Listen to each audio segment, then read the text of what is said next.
All right, third time is a charm. Let's see if I can get this going here. And if I do, I will yeah, it's gonna go now. Just had to give me the glitch. Had to be a little bit of a fakour this morning, but there I am.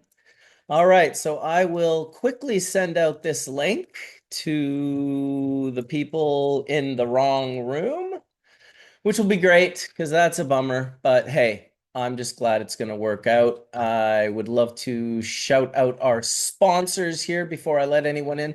First of all, I'd like to welcome everyone to Hash Church Season 11, Episode 39. I am super stoked on this episode. I was in Whistler this morning and I drove back for an hour at 6:30 in the morning just to get back so I could be in my office and not have any technical difficulties while I've been having technical difficulties for the last 15 minutes straight. So that's how that plays out sometimes. Not always completely enjoyable. It is what it is. Let's give these sponsors a shout out. I want to start with the Press Club. Elevate your solventless game at Hash Church with the Press Club's premium lineup of rosin extraction essentials, proudly supporting the community through top-tier tools that make clean, potent concentrates a breeze. From their legendary rosin bags with proprietary pink stitch and zero blowout guarantee, for unbeatable durability and yield, to award-winning wash bags, premium parchment paper, pre-press molds, and the innovative Press Club rosin press for precise heat and pressure control. Whether you're crafting at home or scaling up, their ISO swab station and collection plates keep your setup spotless and efficient. All crafted with 100% food grade, dye-free nylon for contamination-free results that preserve those precious terpenes. Join the Press Club in championing Hash Church by heading to thepressclub.co today and gear up for your next epic press. All right. These guys, I believe PuffCon is going on right now. If it's not, it's happening soon. I want to shout out, as always, the good team at Puffco and their cutting edge lineup, starting with the innovative Pivot, a pocket sized dab pen that delivers the full rig experience on the go. Featuring a quick release 3D chamber for premium flavor and a real time temperature control with 4 heat presets and a haptic feedback. For epic group rips, dive into the Puffco Peak Pro, powered by revolutionary 3D XL bowl technology that offers a 78% larger chamber for 2 times more vapor. Even heating from the sides to preserve terpenes, and an XL joystick for fuller loads with less reclaim. And don't miss the brand new Proxy. I was kind of hoping on having mine today, but we'll talk about it next week. The modular portable powerhouse with 4 precision heat settings, fast 90-minute charging, boost mode for intense hits, and an easy disassembly for seamless cleaning. Perfect for any adventure searching. Support Puffco's game-changing innovations by heading to www.puffco.com or following Puffco on Instagram today. So we're always shouting those guys out. Great team of people. Next up, well, the bubble bags stand out as the premier choice for water hash extraction, and it's no surprise why. We are the original innovators who set the standard for quality and performance, crafted with durability in mind. Our bags come with a lifetime warranty, ensuring you're covered for years of consistent use. The team behind Bubble Bag takes pride in our pioneering legacy, backing every product with an unwavering confidence and a commitment to excellence, making us the trusted go-to for enthusiasts and professionals alike seeking top-tier hash extraction results. You can go to www.bubblebag.com and hit in Hash Church for a 10% discount. But I'll tell you, we just slashed our prices. In fact, we just slashed our prices by 50%. So if you go to bubblebag.com right now, you will see that the bubble bags are actually 50% off, plus that 10% will get you 60% off. So hopefully you can go do that, do some supporting. And in the meantime, I'm going to let in our guests for the day. I'm actually really excited about this particular episode because I got an old school friend coming in that I'm super, super stoked to talk to. Let this all get set up. Yeah, buddy. Let me make Hey, sure I what's got up? my shit working here. Oh, there we go. There we go. Let me just turn my voice off in the background here. That's old and this is new. There we go. Sorry about that. How you doing, buddy? Hey, what's up, man? Dude, it's good to see you, man. Yeah, dude. Dude, I drove all the way from Whistler this morning because I was like in Whistler for the weekend. I have a shitty laptop. I don't have a good away from home scene. And I was like, I'm going home. So I have no technical difficulties. So I raced home this morning, drove like an hour, and then spent the last 20 minutes trying to get this going because I had full technical difficulties for the Of last course. 20. Yeah, yeah, of course. That's how it goes, right? That's what's up. Yeah, yeah. I feel you. I was a little more on point with that. I made sure I downloaded the Zoom app and made sure the link worked and all that. So Dude, I love it, man. It's fucking yeah. great to see you. Great to see you Great. as well, Etienne. Good to Have you see met you. Etienne before, Slinger? Um I don't know if we've actually met, but you're incredibly familiar to me. I either Oh my. Mark's talked about you a lot or I've actually met you. Well, there you go.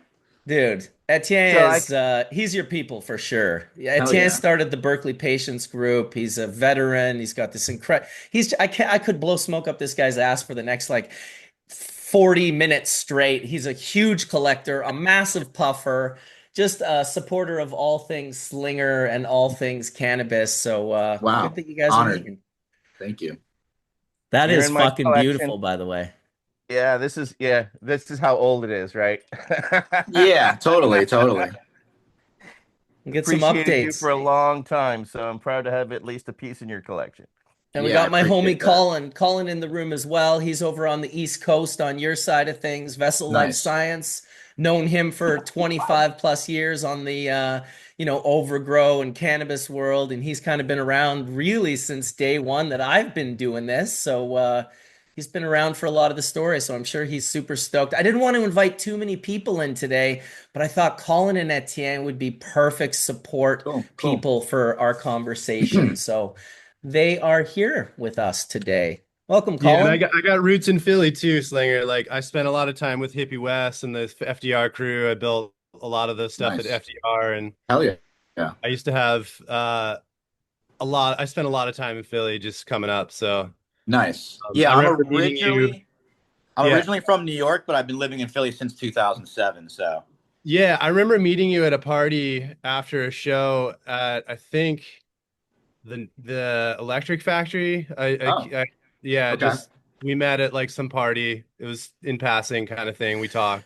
Right But on. uh, but yeah, Colin's no, great to Colin's a see you. big fish head as well. I remember there was a time where he knows the band pretty good. He knows Trey really well. He's gone to probably as many shows as you know, in the triple Yeah. digits kind of thing. So it should be Yeah. a fun conversation because we're definitely, I want to start it from the beginning. Kind of want to give us, give us a little bit of history of you before I met you. But then really our first meeting, I don't know if you remember this, was in 1995. Well, yeah, I mean, we confirmed that like after the fact. So Yes, I never remembered it. You know what I me mean? neither. Although there's something about you from day one that I was like, this guy seems familiar. You know what I mean? Like, so it didn't surprise me Yeah. that we originally met in 95 in passing, basically at the Cannabis Cup, I guess in Amsterdam, which is wild actually, which is a huge part of my, I mean, I'll tell you what, honestly, this week I was thinking a lot about this podcast and you, and I was thinking about different stories, and I was like, wow, this guy has really been there and influenced my career in all sorts of little crazy ways that the more I thought about it, I was like, I don't know if everyone knows the full story of how many different ways you've honestly influenced me. It's And crazy. vice versa. Well, sure. I knew you before you were Bubble Man. 100%, dude. You turned me on to smoking out of glass pipes. You gave me my first dab ever. You know what I mean? Like dabbing is a thing now, but you gave me my first dab ever, which I'm actually proud to say. When I talk to people now and I'm like, when did you take your first dab? A lot of people are like 2010 or 11 or 12 or 13. 1999 for me. And not out of a typical device, out of the mayor. Oh, fuck. The mayor. Dude, that's amazing that you remembered the mayor. Well, yeah, dude, that was a really kind of life-changing experience for me, really, as a cannabis head. I don't know if we should start there or whatever, but it's definitely a story to tell since I'm on it, basically. I mean, Yeah, I mean, I've kind of got a little breakdown here. We could potentially go there, or we could go back a little bit. Sure, because we can start. yeah, I have a really trippy. You're a part of a very unique thing, and I'm sure I've told you this before, but it's my 95, 98 connection with three very specific people who I met you all in 95 within about a month and a half of one another. I didn't see any of you for 3 full years, and then I bumped into all of you again 3 years later within about a month of time. And that is, to this day, it's probably one of my most unique coincidences. And I've spoken about it many times. So why don't you just tell us? We'll get to that story. And how I'd love to get there is I'd love to tell us about finishing film school in Ithaca and going to the Cannabis Cup in Amsterdam and Okay. how influential, how that was this path that you were on. Like, how did you end up at the Cannabis Cup in Amsterdam after film school in Ithaca? Well, I was actually, it wasn't even, I was still in film school when I went to the Cannabis Cup. In fact, I was there. The story is this, right? So I've, by the time I got to college, I had been smoking weed since high school. I had read The Emperor Wears No Clothes, Jack Herrera. I'd understood that this was a crazy conspiracy to like make this plant illegal, et cetera, et cetera. And I got to a point where even in college, I was like a part of like the legalization club. There was a club at college for legalizing hemp, legalizing All cannabis right, or I whatever. have to ask you a question then, because I did a rally in Ithaca, New York in 1994. Were you there? Yeah. Was it with the Think Club, Tompkins County Hemp Information Yes. Network? Yes, that was my Yes. club. Yes. Yeah, and Yes, I was there. there was an older guy. 1994 is the first year I started going to Ithaca College. And that, yes, I was there. Yes. Holy fucking shit. Small world. Hi. I was Yeah. What's there. up? It is Dude, really, it is a really small dude, world. And I you was, guys probably met before we met. but my point is that, you know, I when I was going to college, like I was like, what am I doing here? I always was ready to like kind of break into the regular world, and I was really into like cannabis activism basically, and I was going to school for film. I was going to school for documentary film, and I was reading High Times one day, and they were talking about the eighth annual Cannabis Cup, and on the bottom of the advertisement, it said for media coverage or something something, call this phone number, and I was like, okay. I called the phone number down in New York, and I was like, hey. I don't remember what I said. I don't know how honest I was, but I basically said something like, I'm going to film school and I'm doing a documentary about cannabis use in Holland, and I'm going to be out there, and can I come to your event? And they literally responded and sent me like 3 or 4 free passes to the Cannabis Cup. And I was like, oh shit, this is cool. I was like, damn, I got free passes to the Cannabis Cup. I was like, I guess I'm going to go to. I actually had no plan on making a movie, by the way. I just wanted to go to the Cannabis Cup.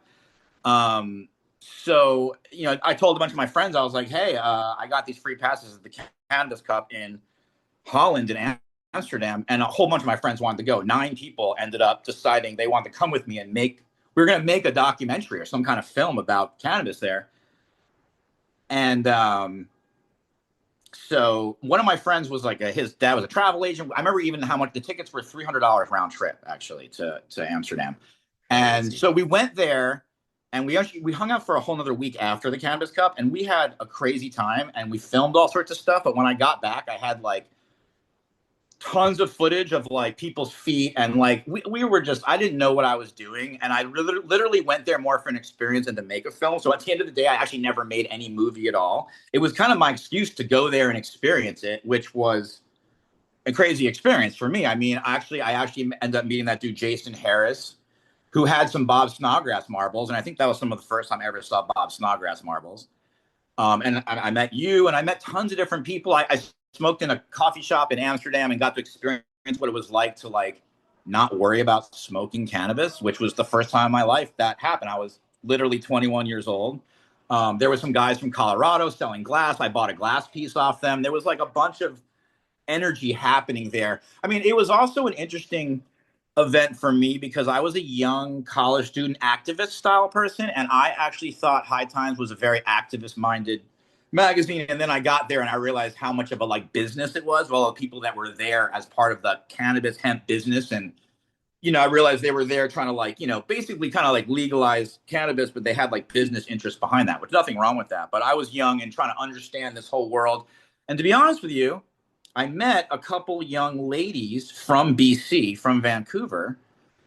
We were smoking in a coffee shop one night, and they were like, "Oh, BC is awesome. Vancouver's amazing. We smoke in the head shops, and we sell seeds, and cannabis is almost legal there." And I remember when I heard that, I was like, I need to go to BC. I was like, I need to go there, because going to Amsterdam changed my life, because I was into cannabis enough that, and it was illegal at that point. So completely illegal, that I was like, okay, either I should stop smoking or I should move somewhere where it's tolerated more, or else I'm going to probably get in trouble eventually. You know what I mean? The amount of times I've driven around with cannabis in my car and had police behind me, you know what I mean, in New York, etc. So that trip was really influential for me. Planted a seed of, honestly, Vancouver, the Pacific Northwest. And, you know, I kind of like, I was going to college, but I didn't really know what the hell I was going to do when I got out of college. And I wasn't really trying to like go to LA and be a part of the film industry. I didn't know what I was going to do at that point in my life at all. But a lot of seeds were sown in that trip. Agreed. It was my first trip to Amsterdam as well, so I had a very similar experience. It's funny because the footage I found of you and me talking was on the third floor of the Pax Party House. It was in the corner, and it was right in front of a cloner. It was one of the first cloning machines where it was bubbling underneath. It was like a hydroponic cloning machine, and it was in the corner. And I have audio footage. It's our feet. It's our feet that I'm filming, which is amazing that you said that. It's just our feet. I don't have any footage of your face. We were or ripped anything. out of our gourds. We were ripped out of our gourds, but we were also coming from countries where it was totally illegal. So I didn't feel like super confident in just filming all the Americans that I bumped into, because there was kind of I'll tell you, it was the first year I ever saw Skunkman Sam. I never got to meet him. I remember being like super tripped out because the guy was wearing like fucking the sandals that he always wore there, the Birkenstocks, and it's like November, it's fucking freezing. And I saw him, and I remember people were like, oh, and I was like, oh, who's that? And some dude that I knew was like, oh, apparently that guy's a CIA agent. And I was just like, what? That was my introduction to Skunkman Sam at the 95 Cannabis Cup. I also met Jay Harris through Adam he was blowing glass at Hempworks off the Newen Dyke there. And that was incredible. But yeah, that was it wasn't the first Cannabis Cup, right? It was the sixth or the eighth. It was the eighth annual. Actually, exactly. Two crazy experiences I had. One, I interviewed Jack Herrera there. I specifically knew about him because I had read his book. And that was like, his strain had just come out recently, the Jack Herrera strain, but he was there. And I did an interview with him. And my biggest regret, honestly, or one of my biggest regrets, was I wish I still had that interview somewhere. Because that was an amazing experience. I remember, because I was an activist type person, so he was the person I wanted to talk to almost more than anybody. And I started like really kind of feeding him questions and kind of like provoking him to like get into like the bullshit of, prohibition and everything like that. And I remember he was sitting down during the interview, and at one point he stood up and got right in the face of the camera and was just animated about his passion for it. Was amazing. It was amazing. So that was really inspirational. And then I also met Alex Gray at that. I remember I was wearing I was in that mode of wearing big raver skater big pants or whatever, and I got Alex Gray to sign the bottom of my pants. I wish I still owned that pair of pants, but that's cool. I barely knew who Alex Gray was at the time, and that guy is at this point obviously a legend with the kind of visionary art he paints or whatever. So just vibes, you know what I mean? Like that whole event there's a lot of energy flowing around that event, a lot of people there, you know what I mean? Like a lot of converging influences, it seems, at that one. Right. I got married on stage at the Milkveg, during that one in particular. But you did? Yeah, I did. Yeah. Yeah. Yeah. Adam and them, they had a cake. They made my wedding cake had 1.5 pounds of trichomes in it. Wow. They didn't tell me till after we all ate a piece, right? Because I gave a piece to Jack. McCormick was my best man. Right. It was Stephen Gaskin did that ceremony, right? So it was really surreal. And it was in the milk bag. So, and of course, Yeah, they no, had I was. the naked women that were all painted up dancing, and we're I like, mean, I was okay, there. yeah. It was You were so definitely there. fascinating how all these different people came together there, and how we all exploded everywhere. Yes, definitely. That was yes, definitely, and 100%, 100%. Well, I would go home after that and I would end up, now that was in November of 95. So in fact, I would have met Zach before November because we were on fish tour in 95 and I bumped into this kid, Huck and Zach. And I watched the cops bust this guy with his glass pipes. And it was the most horrific thing I ever saw. The cop made Zach take the glass out of his little, they all had these gun Gun cases cases. that they used to carry around. And it was a pretty decent size one. He had to open it up and he had to put the pipes down on a sewer grate, one of those circular manholes, and then smash the glass with his feet in his shoes until the glass pieces fell down. And I watched it from a distance and was fucking mortified. It was kind of like the first, and really in reality, I'm sure the cop could have probably been even a bigger dick to him. Maybe that was a blessing. I don't know, but it seemed like the most horrific thing I'd ever witnessed. I was like, oh my God, this cop is just like violating these two. So I approached the guy afterwards and I was like, hey man, like that was some bullshit. I can't believe it. And listen, we're from Manitoba and we got a whole thing going on.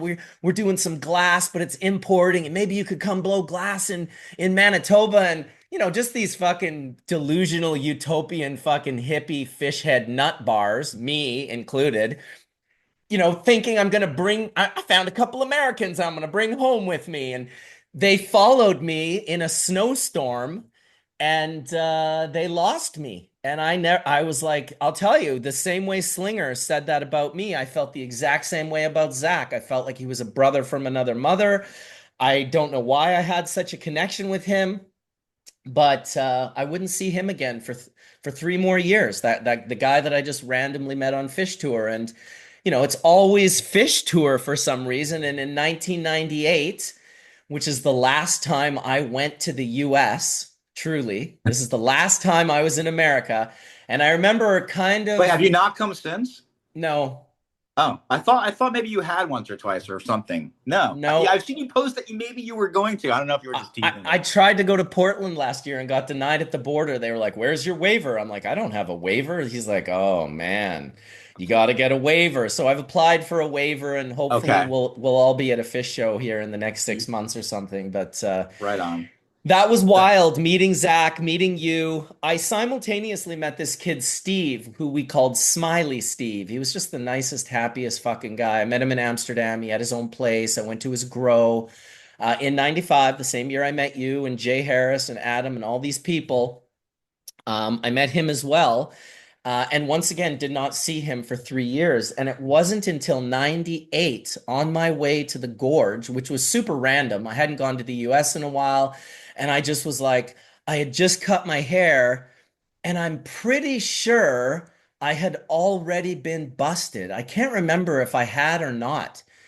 But I feel like that was the year I got busted. So if I hadn't been already busted, I was soon to be busted, which was going to keep me from going to the US for the next 30 years. And I'm driving in my car. Actually, I'll let you tell the story because I've told it on here before. Well, What the it's interesting to get the two perspectives because I'll tell my side of the story. So I had moved to Seattle in the end of '97, and when I moved there, I met Jason Lee, and lo and behold, we ended up working next to each other, becoming really good friends, and bonded over the fact that we love fish.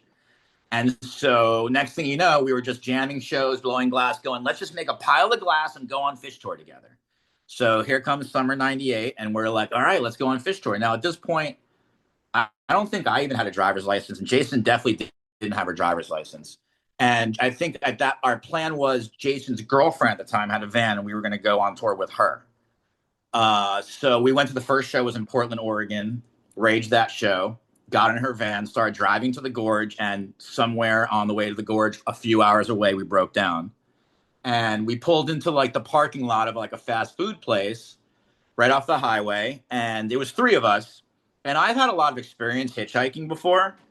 And I was like, okay, guys, listen, we were just ready to go to the shows and deal with the van after the show. So I was like, let's just go to the gorge, rage the shows, and we'll come get the van afterwards. And I was like, there's probably no way the three of us are going to get a ride together. So I'm going to go to the road. I'm going to hitch to the show. You guys hitch to the show and we'll meet there, etc. So I walked to the road by myself, put my thumb out, and who pulls over but you in your rental car, which was crazy because you had no one in the car or whatever. And said you were flipping around because you were trying to get French fries at like a Wendy's, basically. That's the only reason you were even like going my direction, or you had seen me, I think, and then you flipped around. So anyway, you picked me up. We went inside the Wendy's. You were ordering fries. And, you were like, I'm going to the gorge. I was like, I need to go to the gorge. And I pulled out a little pendant.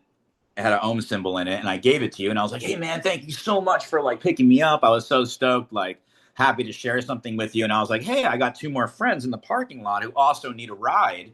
Seems like your car's empty. Can we grab them too? And you were like, oh, okay, why not? And we circled back and Jason and his lady were still there. I remember we all went to the show together.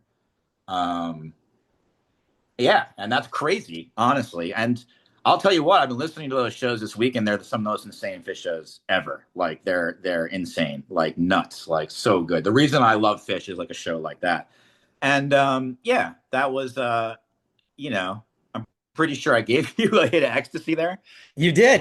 You did. We ate E. We tripped out. We had a and like we really bonded. My friend Craddy was there, who ended up going to visit you before I ever did. Remember that? My friend Matt Craddy. It was his birthday at the shows. I had given him a pipe. I mean, we just had a whole squad at those shows and had the most amazing time. It was the gorge. I mean, camping out at the gorge. Those are some of the best Fish shows I've ever been to for a million reasons. The music is some of the most amazing music, but even the time we spent in the lot was just magical. You know what I mean? Like I remember just the vibes and the party going on or whatever. And you talking about your life in BC and stuff, and you got to come visit me, man, and whatever, and this, that, and the other. And I don't remember exactly how we exchanged information back then because, I don't think I even had a cell phone necessarily. I don't think I even had a phone necessarily. I don't remember like how I was keeping in touch with people or how we kept in touch exactly. Yeah. But probably a landline. Another nugget here of you influencing me is, my first emails ever, the first time I ever did email in my life was to you.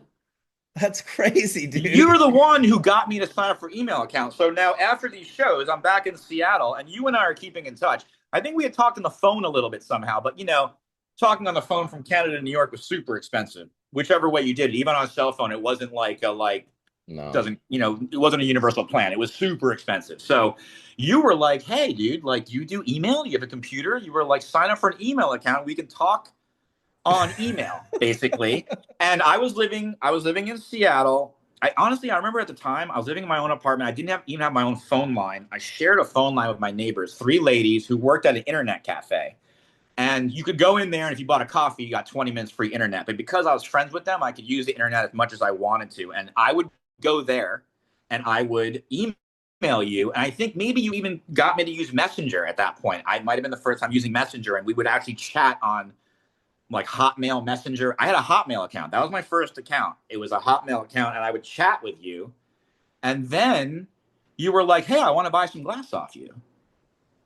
I don't know if I'm going too fast, but I'm just going to keep going. And I remember, so literally like, so you basically were like, you were the one who introduced me to overgrow.com. You were like, hey, I'm on this site, overgrow.com. You were like, I want to buy this glass and put it on there. I remember the first time I ever visited you up in Vancouver, you like had your computer and we like sat there and you like loaded up the form, like showed me what it was. Like literally like I wasn't like, I graduated college in 97, and when I graduated, I barely used a computer. So when I was in college, I used a word processor to type my papers, which is basically a digital typewriter, right? It wasn't connected to an internet or anything like that.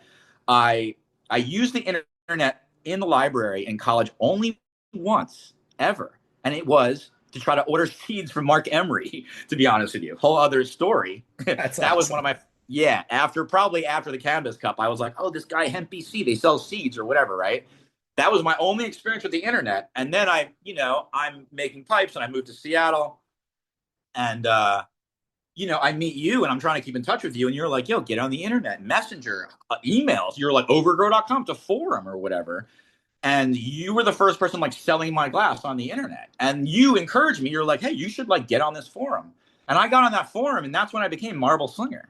Like that's, like that was the screen name for the forum. And overgrow.com is this like international crazy super busy site of people growing weed and consuming weed. And here I am, like, cannabis is super illegal. Pipes are, I'm worried about manufacturing and distribution paraphernalia and stuff like that. And here I am, at a head shop in the United States, you couldn't say the word bong, and everything was for tobacco use only. Now I'm worried because people are like getting my pieces and they're posting pictures of nugs in the bowl and them smoking at them. And there it is being broadcast on the internet. And I'm thinking to myself, it's kind of like a graffiti artist who like films themselves like painting their piece. And then it's like, there's evidence of them committing the crime. I'm like, am I just putting my crime right there? And the internet's new to me. You know what I mean? Brand new.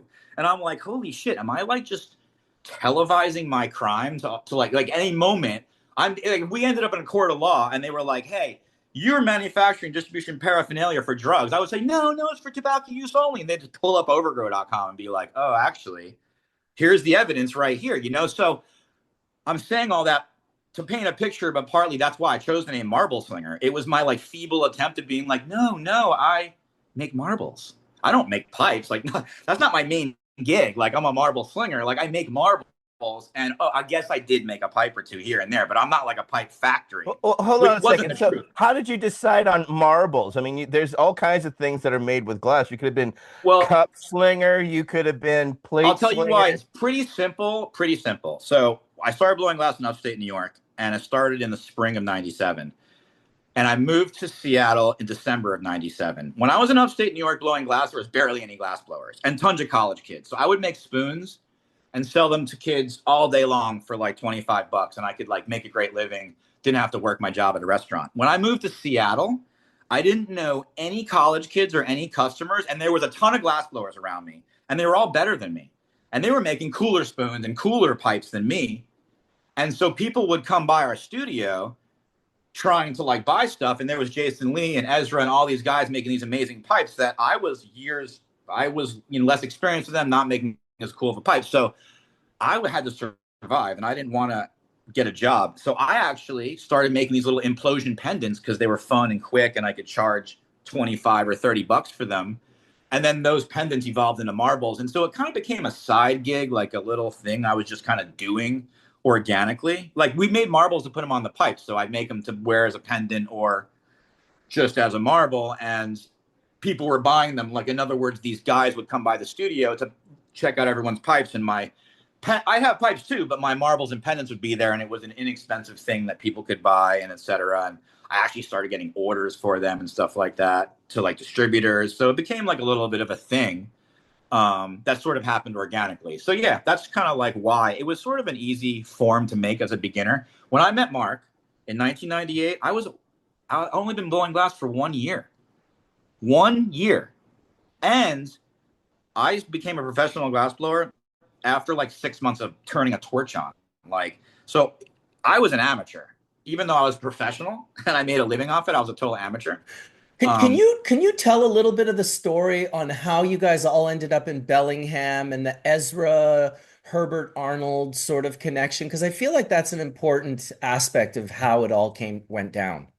I mean, well, here's the story. So you were talking about homie Zach earlier, and Zach is like my grandfather on the family tree of blowing glass in my squad. He's my great grandfather. So Zach was from Ithaca, moved out of the Pacific Northwest. Long story short, learned to make spoons, learned to blow glass a little bit.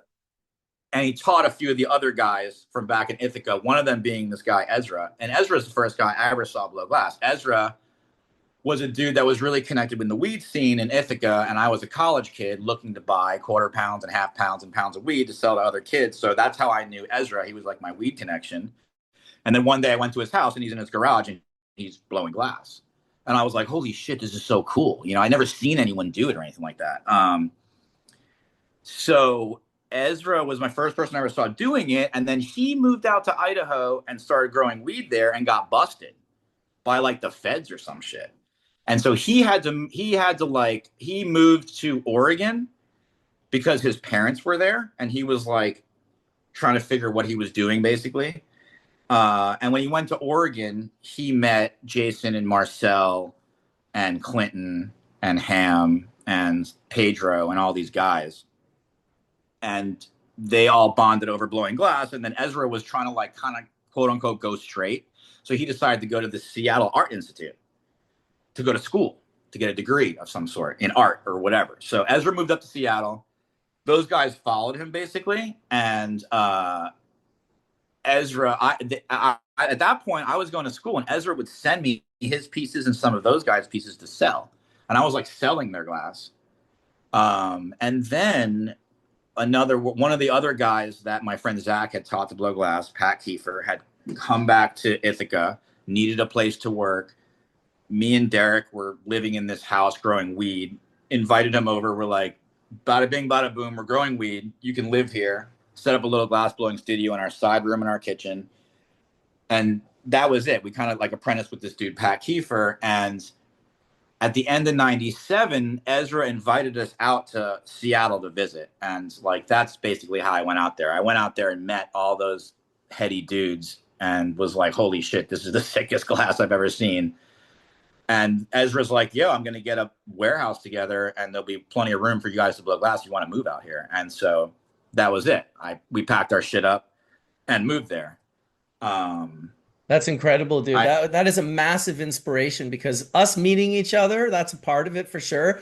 We definitely spoke on the phone because you called me soon after you got back and you said to me, I think you know my roommate, Zach.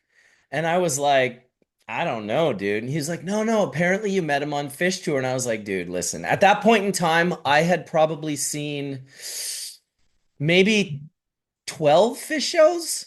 Like, I'd have to go back and count, but it wasn't a lot. I wasn't like you guys. I wasn't like able to just go to shows and, yeah, I've been to 27 shows. I've been to 93 shows. I just wasn't that guy. You know, I was the Canadian guy that was like, fuck, I can barely get across the border. Most of my Fish shows at the time were in Vancouver. Like when you said that tour, oh, we started in Portland. Well, I started that tour in Vancouver, right? I saw the Vancouver show and then I got it in my head. I was like, fuck, I bet you I could. I had just, you know what? I had for sure been busted because my hair was cut. I had short hair when I met you. I didn't have long hair. I cut my hair. No, actually, I think you did have long hair. And I'll correct you. They didn't play Vancouver until 99, which we also did those shows together. Okay. They didn't play Vancouver in 98. They started Portland to the Gorge and down south. So you had literally just come over the border to see those two Gorge shows. That's crazy. He's right. And I'm pretty sure you had like, there was other people supposed to come with you. You weren't supposed to be in a car by yourself, but whoever was supposed to come with you from Canada ditched you or couldn't come over the border or whatever. The other thing that's weird is my memory is that when I picked, okay, so I'm type A, I don't ever turn around, but when I saw you standing in front of the fast food place, like I'll run out of gas before I turn around. I'll go buy a gas station and just be like 100 feet past it and have the light blinking and be like, I'll make the next one. That's just my personality. It always has been. So in my recollection, you were standing in front of an A&W. And in my mind, I got the idea that I needed onion rings, which first of all is so fucking bizarre because I don't need onion rings. I don't really eat onion rings. I don't really eat A&W, to be honest. But I convinced myself to turn around to get onion rings. And we were actually in line buying onion rings when you gave me that Ohm marble, dude. I remember all of that. I think you even said to me, hey, you're kind of lucky I wanted onion rings or else I wouldn't have turned around. 100%. That's exactly what you're saying. You're like, my personality is I don't turn around. But it was the onion rings that I think solidified it for you. You had your other motivation. And so you're like, okay, I'm turning around. I might as well get that guy too. That is so fucking weird, dude. Like it was like I was having a conversation with my higher self that absolutely needed me to meet you. I honestly can't imagine what my life would be like without having met you, dude. It was you definitely were a huge inspiration on me. What the fuck, Bubble Man? He's making all this hash, but he just smokes joints. I only smoked joints when I met you. Dude, we smoked a ton of joints together. But a ton of teeth. You loved like grinding it up in the coffee grinder and collecting all the keef and stuff like that. You were really into keef. And then, of course, I think we should almost get into the mayor conversation because we're getting to that 99 of me coming up to visit for my 100%. first couple times. Which I don't know if I was with Zach at the time, but yeah, Zach, I hadn't even met Zach, honestly, until I moved out west, but then became a very good friend of mine and a roommate in Bellingham, of course.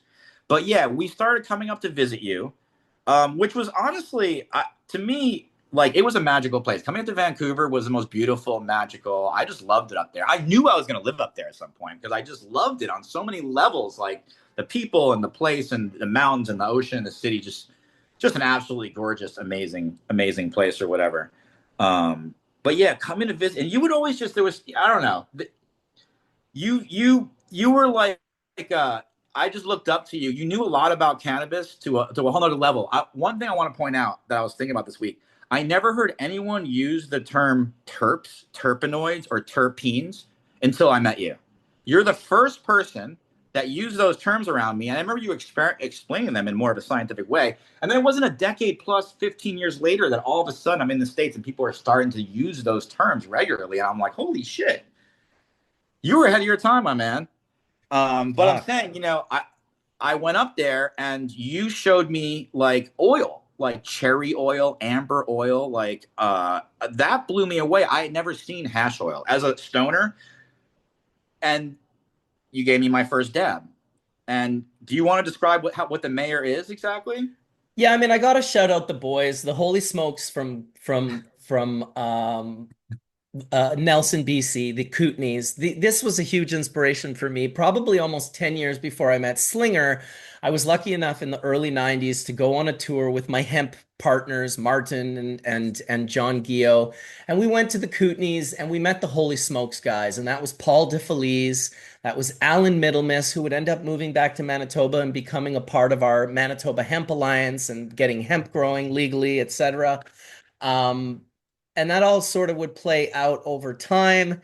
Sorry, Dr. Mark is just texting me and he threw me off a little bit. What was I saying? I lost my train of thought. I was about to pack a dab here. Manitoba, um, Oh yes, the Holy Smokes. So the mayor, and the mayor, the story Dustin of the mayor. Sunflower. That's right. And Dustin Sunflower. Shout out to him. Rest in peace. He passed away of ALS here recently. He was a super good brother. But these maniacs from the Kootenays, so they had a buddy named Terry, and Terry was the oil guy. And Terry figured out quite a long time before most people. He understood that the solvents should be distilled, which was very early on. He was ahead of his time. That was huge. Not distilling solvents when you're using nasty solvents with contaminants can be pretty fucked up. So he had figured that SOP out. And he had also figured out that if he ran the solvent soaked resin, so you do a quick cold wash and now you've got this resin that's this inside the solvent.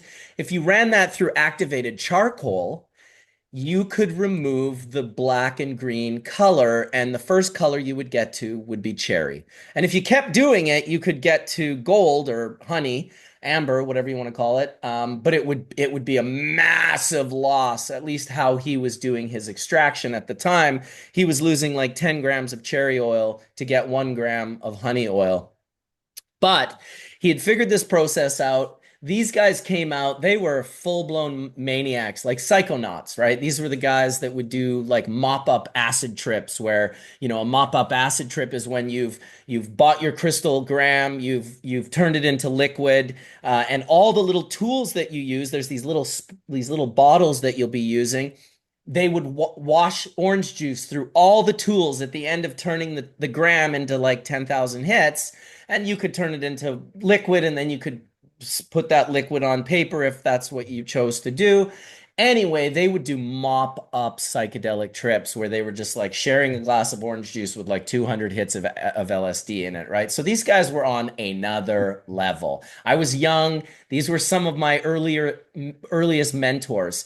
And they had designed, and I'd have to get Paul on here one day to talk about it. I don't know if it was Terry or Paul or all of them, but they created a pipe which was just basically any glass pipe.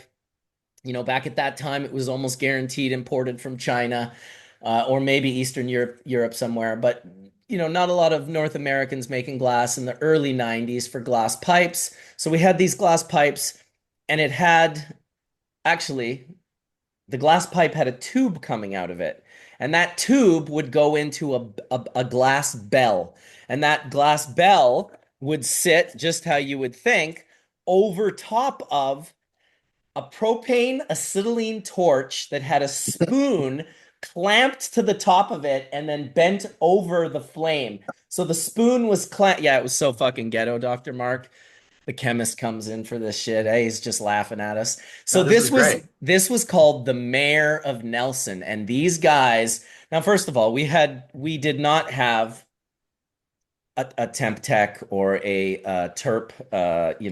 We had none of these tools at all. Yeah.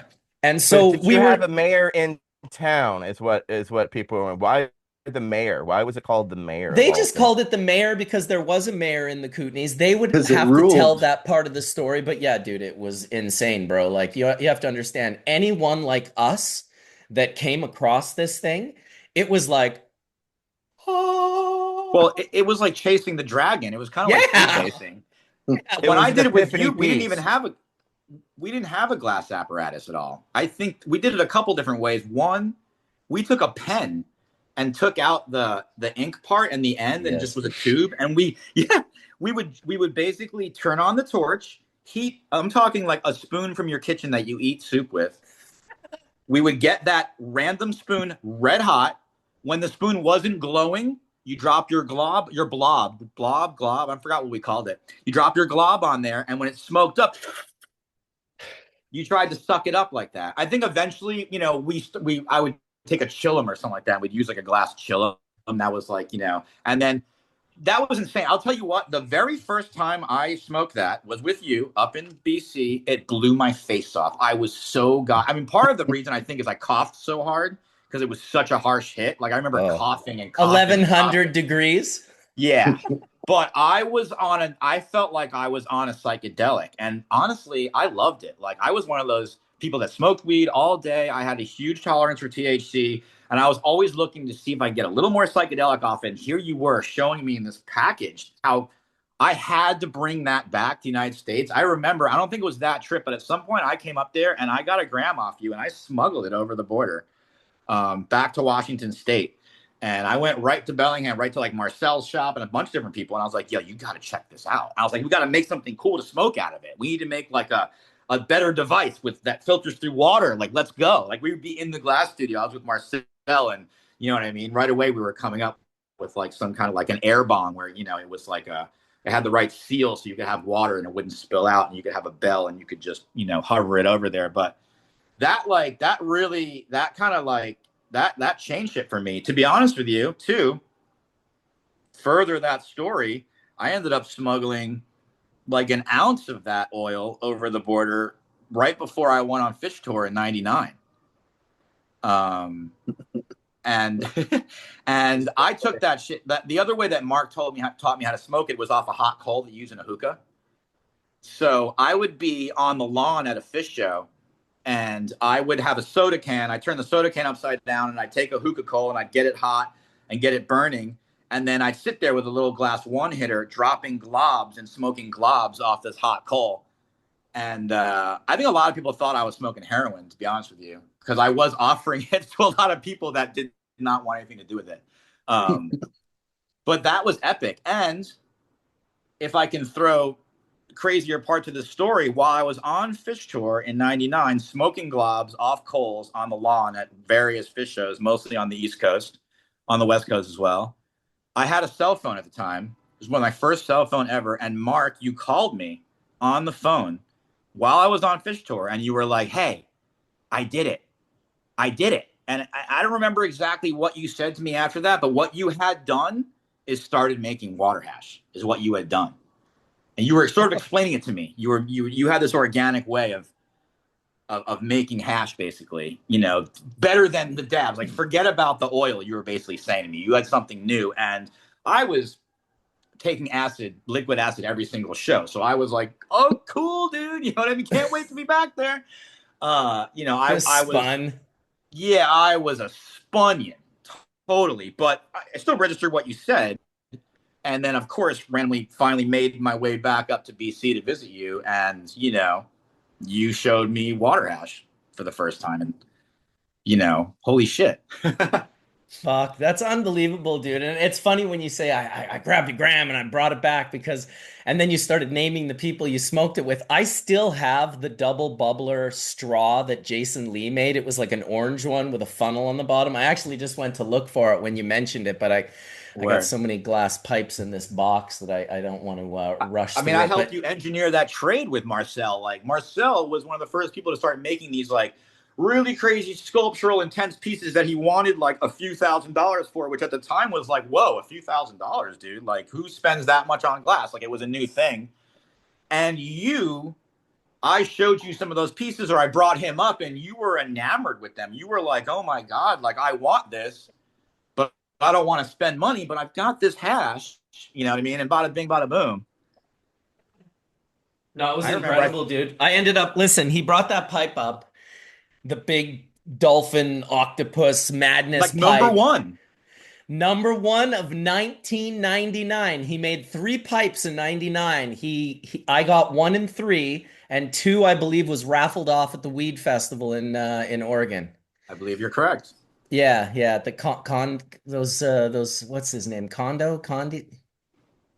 Can't remember the guy. He had the Bill I, Conde.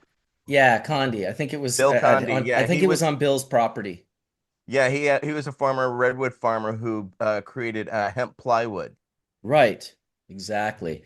Yeah. So yeah, that's a crazy timeline, and then it was within, I don't know how long it was that he went back with that oil, but then he started coming back with this incredible group of people. It was like he'd come back and he'd have like D-Rec, or he'd have Pedro, or he'd have Zach, or he'd have Marcel, or he'd have, Jason, not so much. I think Jason only I think really I ever did get came him to come up once. once. I You think once. did. You Yeah, did yeah. get him to come up once, for He was sure, not a dude. fan of crossing the border, but I got him to come up once. MNP, I can remember coming up with you and having an epic session of making hash with you and MNP at a house in Lions Bay or whatever. We made some oh, there you go. Wow, look at that thing. It's so beautiful. I love that piece so much. Yeah, well, you're a big reason I have this piece, dude. That's Hell a yeah. lot of work and fuming and all. Look at that, the cobalt in there too. I Wow. This remember is an old when piece, I bro. came up with MNP, we made some bubble hash out of the Renee, and that shit was white. I mean, this is pre-rosin, you know what I mean? Like, that shit was amazing. Like, I've been dreaming of that ever since. Um, Right? is the Renee still around? Do you still smoke that? I see it now and then. I smell it in resin. It's definitely around. I know that it's on the island, but it's not the Not the way thing it anymore. once was. It's Right. like everything, Romulan, Renee, these certain Sure. things, they come for a short period of time and then they sort of dissipate and disappear. And That was a crazy moment in time. That was such a unique strain. It was the terps, the flavor, the like, and it made amazing. It was such a dumper. Like you were ahead of your time. I mean, I don't know. I keep blowing smoke up your butt with all that, but I'm just saying, like you were thinking ahead of time. You're trying to like find strains that dumped resin in the water hatch situation with the fresh frozen and all that stuff or whatever. I gotta say, at this point, I'm just really thankful that everything's come around in the scene because not to fast forward too much, but it's crazy how eventually when I moved back to the States, the BHO scene blew up here. And at first I was like, okay, whatever. I've smoked oil before. I'll smoke some of this oil or whatever. But the whole time I had been, just living in Vancouver smoking solventless hash for so long. And now here I'm back in the States smoking BHO. And I was like, man, there's just a better way out there. And then the solventless revolution came back around. And I remember when you first started making water hash, when I first started visiting you in Vancouver, and you were like, bro, one day people are going to spend like $100 a gram for stuff like this. And I was like, whatever, dude, come on. You were right. You were I can't, I've been waiting to tell you that forever. You were fucking right, bro. You were right. fuck, You knew I got exactly I what got the fuck something you were right. Can Oh you my can you God. call Like my I wife just and have to tell her? I have to give you props. Like this is my experience. Where again, like you know what I mean? This is how I saw it, it's how I experienced it. It's just my truth that I lived or whatever. But wow, dude, like and then I look at, whatever, like I'm smoking hash rosin today and stuff like that. And to me, I'm dabbing like I dab every day. And I think about you all the time because it all comes back. Like that's my whole experience comes back to like meeting you and having these crazy experiences. starting with the mayor and dabbing off a fucking hot spoon to like you showing me, and then eventually, you helped me move to Vancouver. And, I remember being in the garage with, God, what the hell? Christine? Christine. I almost going to say Susan. I was like, no, it's not Susan. But with Christine, and like we had a 20-gallon set and like a pulley thing, and we were like making hash. And you taught me about decarboxylation, and you had your little way of, you probably don't do it anymore, but your way of like pressing the bubble hash with the newspaper and the electric pan. I would like run it over with the car in the driveway to flatten it out. It was pretty fun, actually. Dude, that house is 2 doors down from the house I'm living in right now. The house that I bought. Yeah, it's right over there, dude. The house that you lived in with fucking, that was my old buddy Blue's house. You live in one of the most beautiful goddamn places in the world. Holy fucking shit. Yeah, we're blessed for sure. Dude, honestly, to blow smoke right back up at you, you bringing Dorky Jeff into the scene was really how the Bizarre Brothers became massive fucking bubble ambassadors for the Bubble Bag Company. And that happened from you. Well, you know what? Because I was one of the first people to go up to Canada, get a set of bags from you 100%. In the very early days and bring it down to Seattle. And I was like showing everyone I knew all sorts of growers and ballers and weed heads and whatever. And I was like, yo, I got this shit. If anyone has material, I was making bubble hash in my bathroom in my little 1-bedroom apartment or whatever. I remember these dudes, like Seattle was really famous for a lot of purple strains. And so we were just processing a lot of stuff that was just units that were dry already, right? We didn't have necessarily access to fresh frozen right off the bat. But I remember we were processing some purple nugs. And like I was pouring the water in my bathtub. It looked like wine. It was just totally purple red water. It was insane.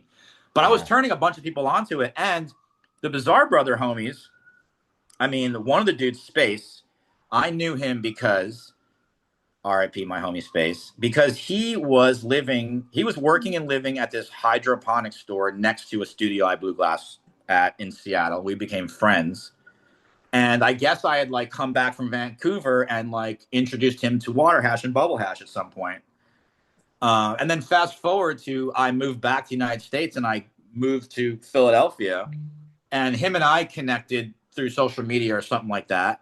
And he sends me a message one day and he goes, hey bro, we haven't talked in like a long time, but I live in Northern California and I make a ton of bubble hash. And you're the first person to ever showed me what was up with that shit. And I really want to like pay you back for it. And he ended up like sending me like an ounce of melt. Like, dude, that is incredible that you were. And this is like everyone I know was smoking BHO, and this dude sent me like an ounce of melt, and I was like, yo, check this out. You know what I mean? Like, yeah, it was really, really cool. And I was like, no shit. I was like, that was some cool karma coming back around, because I don't know. I was just smoking and doing my thing, and who knows who you're hanging out with and you're influencing. You never know who you're influencing and what. Dude, you influence. Okay, so really the history has changed in my mind, because you are the first bubble ambassador.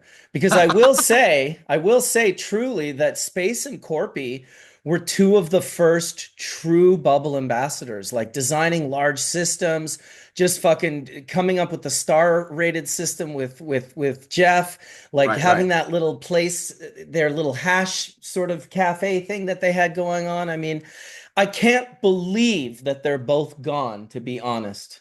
Yeah, it's incredibly sad. But I mean, yeah, they were incredible human beings. They really were, dude. That's insane that you turned Space on. It's a small world. Hash, I didn't even really realize it till he's the one who let me know. And like, again, sent me some hash or whatever. Dude, see, these are the things we never know. JP, like 10 years after he creates the Terp Slurper, he sends me a magazine article from some magazine out east. And I wish I still had it here, but he's like, yeah, so I read the magazine and I said, oh, there's an article with him in it. I was like, oh, he probably wanted me to read his article. So I read his whole article. And as I get about halfway through the article, he's got a part that's underlined in yellow. And the guy's like, oh, so how did he come up with the Terp Slurper? And he goes, well, actually, it was a conversation that I had with Bubble Man. And I'm like, what the fuck? I'm a part of the Terp Slurper? I had to call him up. He's like, yeah, dude, don't you remember you were talking about sipping terps? And I couldn't get that out of my head. I was like, Bubble Man said sipping terps. What does sipping terps mean? And he's like, sipping terps was the line that led me to the Terp Slurper. I was like, fuck, you never know how you're inspiring people, dude. JP gave me my first ever dab off like a dome and nail. Fuck yeah.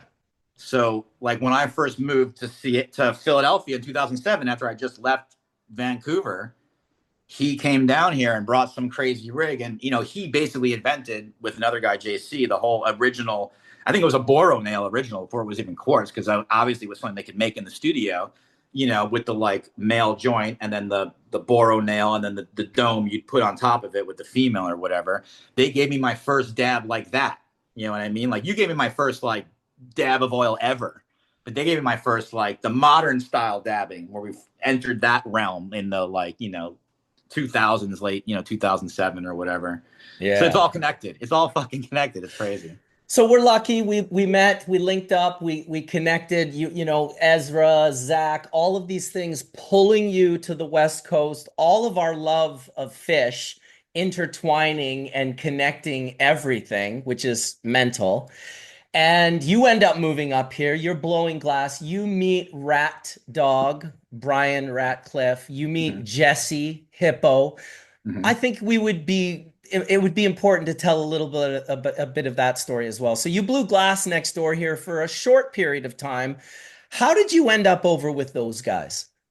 Well, I mean, the general story is that I always kind of wanted to move to Vancouver. Even when I first moved out to Seattle in the Pacific Northwest, I always had this dream of going up there. And what actually happened was the house that I moved into, a couple doors down from you, when I first ever visited that house, you lived there when I first ever, and I always thought that's the coolest. Fuck, what a great house, what an amazing house, amazing location. Wasn't it cool? What a crazy place. And you had moved out to a different house, but I think you were somehow connected, like you were subleasing it, and you were renting it to Hillary and Christine and maybe someone else or something. And I had kind of met a lot of your friends. I had come up to Vancouver enough times. I'd come up for a drum and bass night at Sonar. Or I remember I came up, I think the one time I got Jason Lee, maybe it wasn't that time. I came up to see like Disco Biscuits at Sonar one time. But I remember I would come up to Vancouver to like buy records for whatever reason. I would come up there, meet up with you as much as I could. And I met a lot of your friends. And so I'd met Hillary, probably met Christine. Anyway, somehow or another, like a room opened up in their house. And I'd always mentioned, I think every time I came up there, I was like, I want to move here one day. I love this place. I just was saying it all the time. I think I was trying to manifest it. That's sometimes how you do that is you just, if you tell enough people you want to do something, you're going to do something. I've done this a lot in my life. It eventually sort of happens. You got to be careful about what you say. It's going to happen. So I remember I got like a call or whatever from, it was either you or from one of those ladies. And they were like, hey, we got an extra room in our house. You can rent it and you can like blow glass in the garage if you want to come up here. And I was like, no shit. The crazy thing is actually is that I almost didn't move up there and I almost honestly quit blowing glass around 9/11. So like I moved up there February of 2002. But obviously, you know, September 11th, 2001, the towers hit and I'm from New York. So, you know, I got to also preface this with another thing you influenced me into a lot was we were reading a bunch of conspiracy theory books back then, like David Icke and the Bible Code and Behold the Pale Horse and stuff like that. And you had influenced me into reading a lot of that stuff, which I was devouring and loving it. But when the towers got hit, my mind was scrambled. Like I was like, holy shit, this is it. Like the whole world's about to change. Who cares about blowing glass or anything anymore? I was like DJing, drum and bass. I sold my turntables and my records. I had like a little collection of pipes. I sold them off. I was from New York and I flew back to New York 3 days after 9/11. I ended up linking up with my ex-girlfriend from high school. We ended up actually getting back together. And I was thinking, oh, fuck, I'm in love with this woman. And I love New York and I need to be here right now. And the shit's about to hit the fan. Who cares about anything else? I need to like figure out, I don't even know what was going to happen next, but I thought there was going to be a radical change in the world and I need to be ready for it. So I spent like a month in New York, just kind of like thinking that, what am I going to do with myself? And then long story short, the girl that I was seeing in New York ended up actually being like, actually, I really have another boyfriend. You were like kind of a side gig and I want to be with my boyfriend, and kind of broke up with me all of a sudden. And so I came back to Seattle with my tail between my legs being like, okay, I was like, part of it was heartbreak and part of it was like George W. Bush and 9/11. And I was like, okay, I got to get the fuck out of this country. And I always loved Vancouver. And then I got the invite to come up there. basically. And I was like, that's it. I'm going up there. In February of 2022, I moved up. 2022, February of 2002, I moved up to BC. And really, it was as simple as Dude, throwing. you I moved think up to Dorky Jeff moved Lions me up. Bay. Dorky Jeff moved me up. I was like, I didn't have a car or a ride, and I basically, Dork was like, I'll drive you up there. So I had like a bag of clothes, like a kiln, a torch, and I put it in his car, and we got to the border, and we said, oh, we're coming up to see a concert for the weekend, like usual lie. And then we drove up, and I unloaded my stuff in Lions Bay. He slept over. He got in his car and left. I stayed, and now I was living in Vancouver, or Lions Bay, which is actually, right, most amazing, ridiculous place. But what happened was, to bring us to what your question is, how did I meet Rat Dog and Hippo? Well, Christine knew Hippo, Jesse. They were good friends. And so I was blowing glass in the garage by myself. And I didn't even have a car. So I'm up in Lions Bay, and I knew you and a couple people, but like I'm sort of trapped up there and I'm not even from that place or that country or anything. So I don't know that many people. So I'm a little bit by myself and not really socializing, but whatever. Honestly, having the time of my life. I remember I would blow glass all day in the garage and then sit in the hot tub and smoke a joint and like stare at the ocean or the mountain. It was beautiful. I still tell people, I'm like I live in kind of a crazy neighborhood in Philadelphia. It's not a bad, it's an up and coming neighborhood, but there's like a lot of drug. It's crazy. It might as well be living in Hastings Street. Okay. To give you a reference point, basically. So like Lions Bay is like, the air is so clean. It's a beautiful, beautiful place. Anyway, so Jesse would drop by. I think Christine was like, yo, this American dude's like blowing glass in our garage. Come by, meet this guy. So Jesse would come by and chat me up. Jesse was actually still working like in a snowboard skate shop, basically. Yeah. He wasn't even blowing glass full time, but he met Brian Ratcliffe, aka Surf Rat Dog, and Brian invited him, had a little studio somewhere down in the city, and he invited in North Vancouver and invited Jesse to like set up there. So Jesse set up there, and Jesse told me about it, and so I went down and checked it out. And then at some point, the guy who owned that house, who lived in the Middle East somewhere, had like hit you up and been like, hey, I'm coming back. I need my house back. And we all got notice that we had to move out.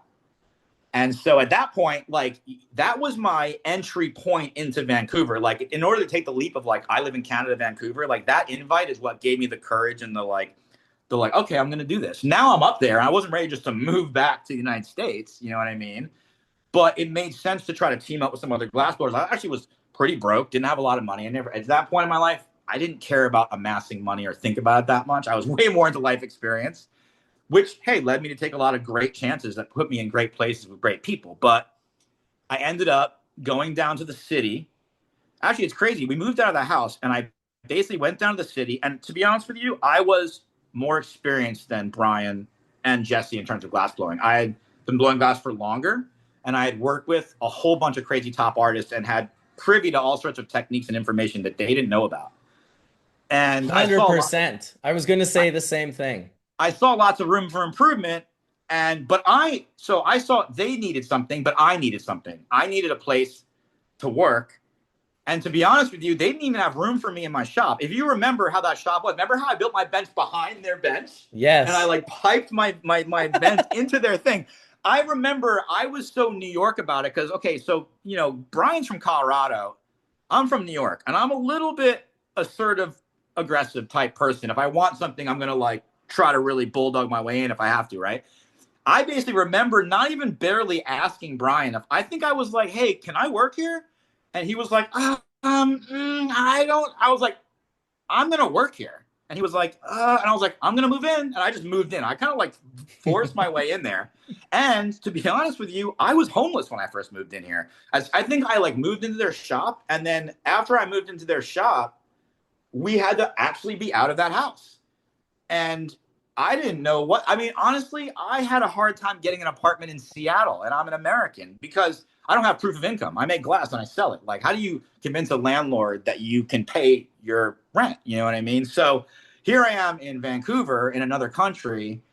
I was sleeping on the couch in the back of their thing, in the back of the shop there for a little while. I don't remember you were in North Vancouver. Yeah, North Vancouver. Yes, in North Vancouver. Yes. On Pemberton Avenue. And I was determined, though, that we were going to get a better studio. I was like, we're going to get a better studio. And I was also living in the studio. So that's when I kind of discovered the ARC, the Artist Resource Center down That's on right. Powell Street. That's right. And it was a really cool building. So this is a building in Vancouver that was called the Artist Resource Center. And some real estate developers had bought the building and gotten some kind of tax break if they had like allocated the space to like emerging artists. So you literally had to show an portfolio to move into the building. You had to be an actual artist, basically, and they gave you like, you know, a better deal on your rent, and it was a live workspace. You could work there and you could live there. But yeah, that's how I met those two guys. Honestly, was just sort of like forcing my way into their studio, and that was cool. You know, that was we were like a little squad there or whatever. That whole time was such a crazy time in my life. I mean, I had just come from a whole situation in Seattle and Bellingham where I was surrounded with a whole like heady boy group of people, like collectors and like artists. And in Vancouver, it was a little different. There was like the border stops culture. So there was the scene was filtering up there, but it was like, you know, a lot of people up there were still smoking joints with tobacco even. You were way ahead of most people up there in terms of like using glass and stuff like that or whatever. But what we had was like the tourist spots, like Blunt Brothers and Hemp BC and stuff like that. And then eventually the Melting Point. The Melting Point. We would have the Melting Point. The Melting Point was on Commercial Drive, and Commercial Drive ended on McGill Street, right basically at the Arc, where my building was, where I blew glass. Where his building was, exactly. So that's sort of, you know, Aaron knew so many glassblowers at this point in time that when I got this building, and it was it was another one of your friends. It was Jay Fried. Who do you remember? Jay, Dreddy Jay. He's in Hawaii now. Sounds familiar. He's good friends Jay with Fried. Zach. He was the crazy dude that like came over the border in a limo one time. He's just a wild character. He's in like Maui now, but he called me one day and was like, I was in Jamaica. He was like, I found your place. I'm like, my place? He's like, yeah, it's I&I Commercial Drive, which was 1111 Commercial Drive. And I wasn't really I was looking for a small office space, but somehow his phone call sparked this insanity because holy shit, that was a lot of insanity. And I ended up renting that space. This, you know, I think it was around 3,000 square feet or 2,500 square feet on Commercial Drive there. And I had no idea what I was going to do. It was honestly like, well, I think you knew you were going to sell bubble bags, but you had aspirations to do more. Yeah, I knew I was going to sell bubble bags, but this place was way too big and nice right. to sell bubble bags. I remember a little bit because you were also getting into vaping. So you were like going to have I'm going to take this one a second. Oh, yeah. It's a good idea. Get puffy. Yeah, you were getting really into the volcano. That's right. right. You were into the rips, the V rip, and the volcano. And so I think you were trying to have like a vape bar. You would have the volcano set up, and people would come in. And you would be like, "Hey, stranger, let me teach you about vaping." And you would give them a speech and then offer them a vape. You were like all about spreading knowledge. That was your whole thing. You were like, I'm going to make water hash online so that people just know how to do it. Everyone's going to be doing it. that vrip technology was the shit for a blip there. Oh, dude, that Steinel hot air gun. Dude, listen, I have no idea. I'm sure you're the same way, Etienne, but I just met all these people from their day one. Like I met Mark McCoy super early on. He came up with like Naboo from Overgrow days, and came right to my house to show me his vrip tech and the volcano people. He was obsessed with like grass-fed beef and stuff like that. I remember. That's right. That's right. Everyone's got their quirk, but this is the beginning of you starting to be like, I don't want to smoke the flower anymore. I don't want to smoke the hemp material. I just want to smoke the resin. And you were like, I don't want to smoke the rolling paper. I don't want to smoke the hemp material. I only want to smoke resin. Like that was like the beginning of that thing for you. You were like, I'm done with it. I don't smoke joints anymore. But you know what? A part of that. Go ahead. don't you kind of sometimes feel like Forrest Gump because of what you were saying before of how you meet people and these all these historic things? I mean, I met Marvel before he was even blowing glass, but he was in college. You know what I'm saying? It's fascinating how you find yourself at all these pivotal moments, and listening to you, go on the history is fascinating. But you got to kind of feel like Forrest Gump at a bit. You were just at and in between or in the same room, smoking, rolling a joint, vaporizing, or all of the above. You know what I'm saying? It's really fascinating how, just wanting to get high finds yourself literally at the center of an orbit sometimes.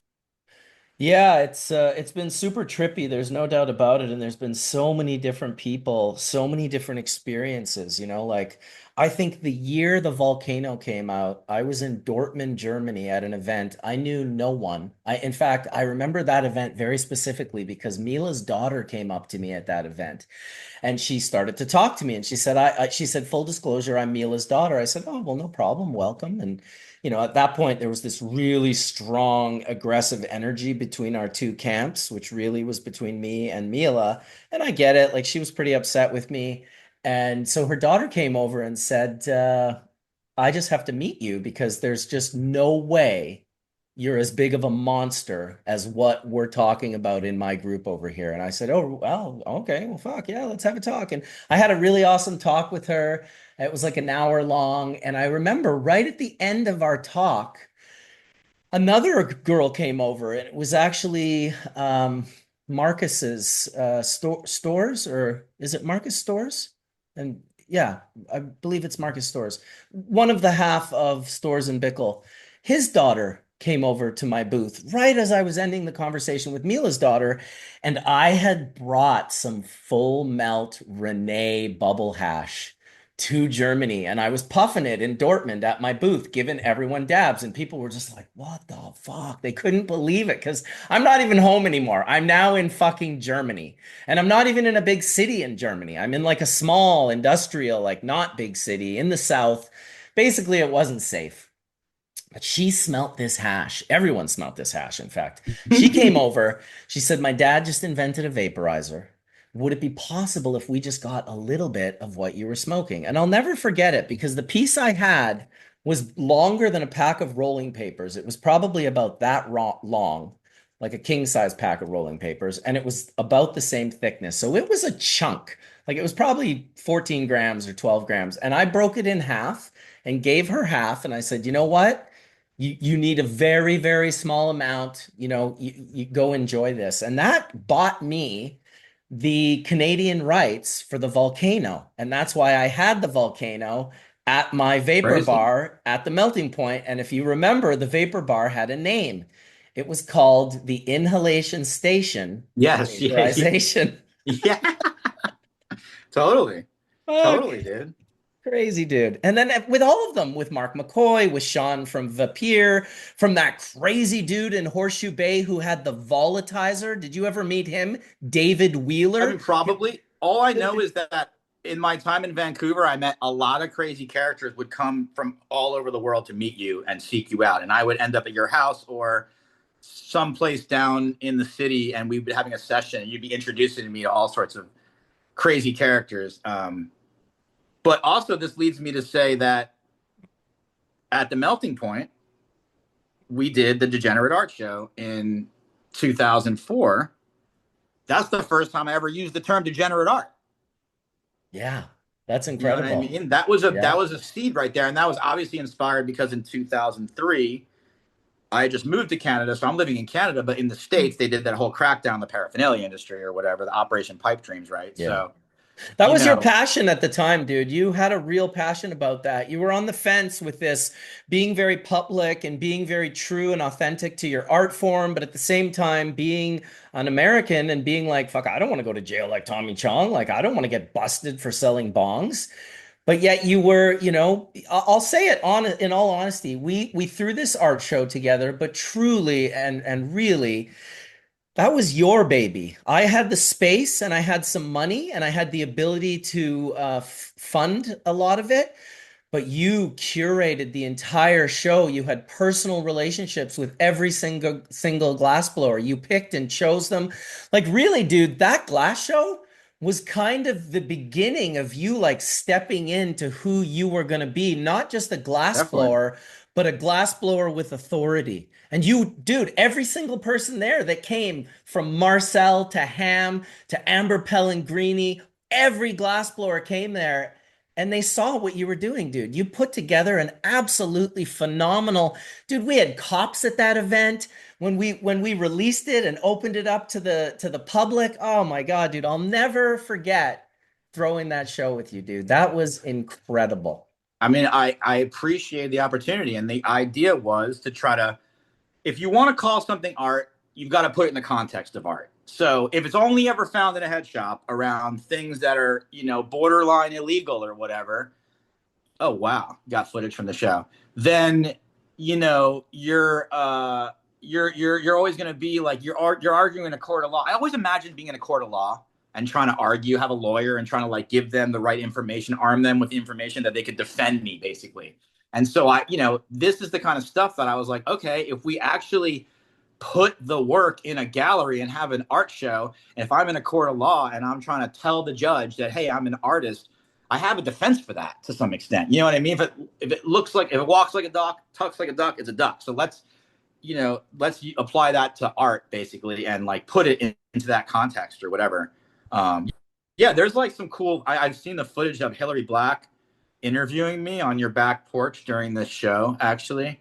Yeah. But yeah, I actually still have a stack of flyers from the show. I can even send you one. I have plenty of them. And on the flyer is one of my first attempts at writing a little, like, not a manifesto, but sort of a like explaining that like this art's illegal and this is bullshit and blah blah blah or whatever. And exactly what you're saying, it started to birth me as an activist, which I kind of was already. If you take it back to the beginning of the story, there's Hillary. When Flashing me. when I was in college, I was like a part of the legalization club, and that's what kind of like led me to this whole lifestyle or whatever, basically. So the whole like the fact that cannabis is illegal and that's bullshit has always been a huge fuel for me on so many different levels. I just love the plant. I love smoking it or whatever. And yeah, I've always gone off about how like a beautiful pipe takes cannabis and puts it into a different context. In other words, if you're smoking crack out of a light bulb or like just a piece of tubing or something like that, that's that context. It's kind of gross and dingy and dirty, but look at these pieces or whatever. Like if you're smoking cannabis out of something like this, it kind of shows a level of consciousness and mindfulness. Dude, we had no idea what we were doing. You guys clearly had an idea what you were doing, but I had never thrown an art show. We handmade all of these little It's so cool that you podiums. have this footage. It's so cool to be able to like talk about it, and then you're like, actually, There's a 20-pound Max Poland. yeah, it's insane. So this is, yeah, it's amazing. I'll tell you what, this is a good example of how it's so important to document, even if it's just done like this, like just random footage going around the room or whatever. Like, 100%. But yeah, in some senses, I was sowing the seeds for eventually making a film here. You know what I mean? Like in terms of like, again, what you were just saying, and like after Operation Pipe Dreams, I'm looking at my future and I'm saying, well, what am I doing for my future? Like, the dream is to be able to have a business and build your business. But if your business becomes too successful, you're selling drug paraphernalia as defined by the federal government. Your business can be taken down at any moment. So what's the point of putting your life's work and energy and your resources and money, et cetera, into building something like that at any time could be taken from you? So then you're like, well, what am I doing? Like, and now again, like business wasn't the reason I got into glass. Glass is something I did on a whim one day, and next thing you know, it's a thing I'm just doing all the time. You know what I mean? But it came from two things: my love of the plant and smoking herb, and then it came from my love of like making things and art and making objects and crafting things and wanting freedom to like not have to like get a job. Basically, there's my piece right there. Hell yeah. I remember you were so busy doing everything else that you were like, dude, I haven't really blown a piece. I'm like, well, you'll make one, dude. And you blew that one. Beautiful. Yeah, what a crazy it's been. It's definitely been a long, strange trip. And I still have that one. Damn. Yep. That's crazy. Yeah, that's the you and Rat Dog. I think it was my 31st birthday or 33rd birthday. You guys gave me that pipe. I That absolutely one right still there. have it. Yeah, I think that was the I think one. that one's a solo, actually. Is it a solo? Yeah, Yeah, we you're right. definitely. It's a triple. It's like that. You guys blew it probably right after that. And now I almost have to find it. Yeah, no doubt. Um, It's a triple. This glass show was actually very successful during a time where Look at young me. I know it's awesome. You and Hillary. Oh my God. With the trichomes done in stained glass windows on the back of the So cool. of the thing. This was pretty incredible. This whole experience to do. To me, the melting point, obviously the biggest thing that was ever done there were these shows. We did two of them. We did degenerate art and then regenerate art the next year. But bringing all that glass in, the amount of work, the amount of people trusting you, that was probably over $300,000 worth of glass in like 2004, and all those people were sending it over the border, The border. The border, The man, like, border makes it oh, very complicated, extra complex. yeah, it was scary. The responsibility that we had, as running the show and like I had fun, but I was just really nervous about people, not touching, not moving, not bumping into any of our little homemade podiums with Yeah, aquariums over I top get of it each for piece. sure. Yeah, no, that was a lot.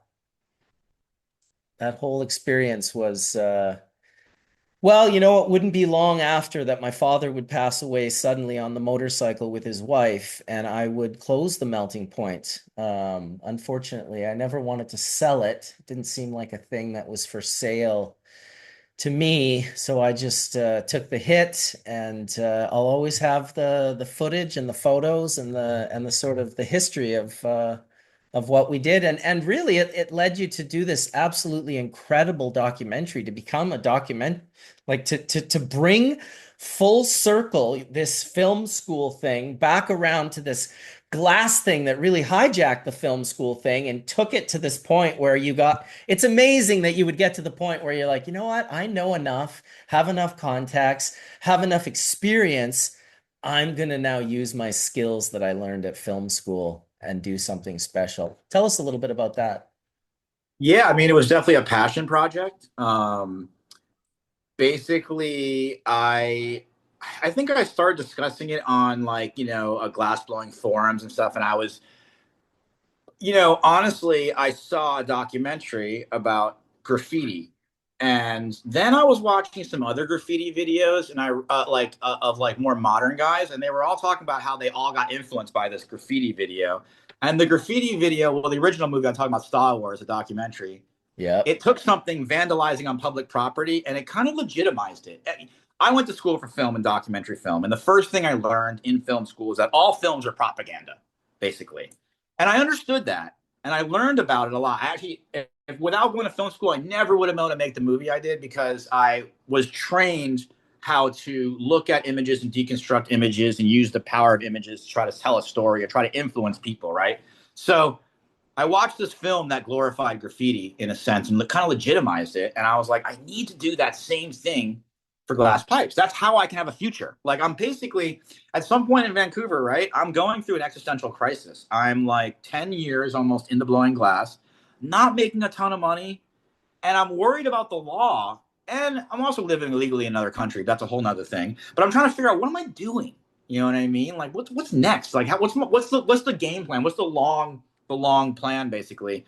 And again, I kind of realized, wow, like it seems like these graffiti guys kind of like, because like documentation has come out about what they do, even though it's like illegal, it kind of gave them a career. Like, it gave people something to like understand and latch onto, and it sort of like gave them legitimacy. So I kind of like I developed like a passion to want to do this, and I decided that I was going to kind of like tell everyone and anyone I knew that this was my idea and see where it led. And honestly, there was a guy named Brian Carson who opened a little head shop on Commercial Drive. And I was in the back of his shop one day selling him a couple of pipes, and I gave him like a super half-ass pitch about how I was going to make this documentary film. And I even mentioned that I needed this certain equipment or whatever, blah, blah, blah.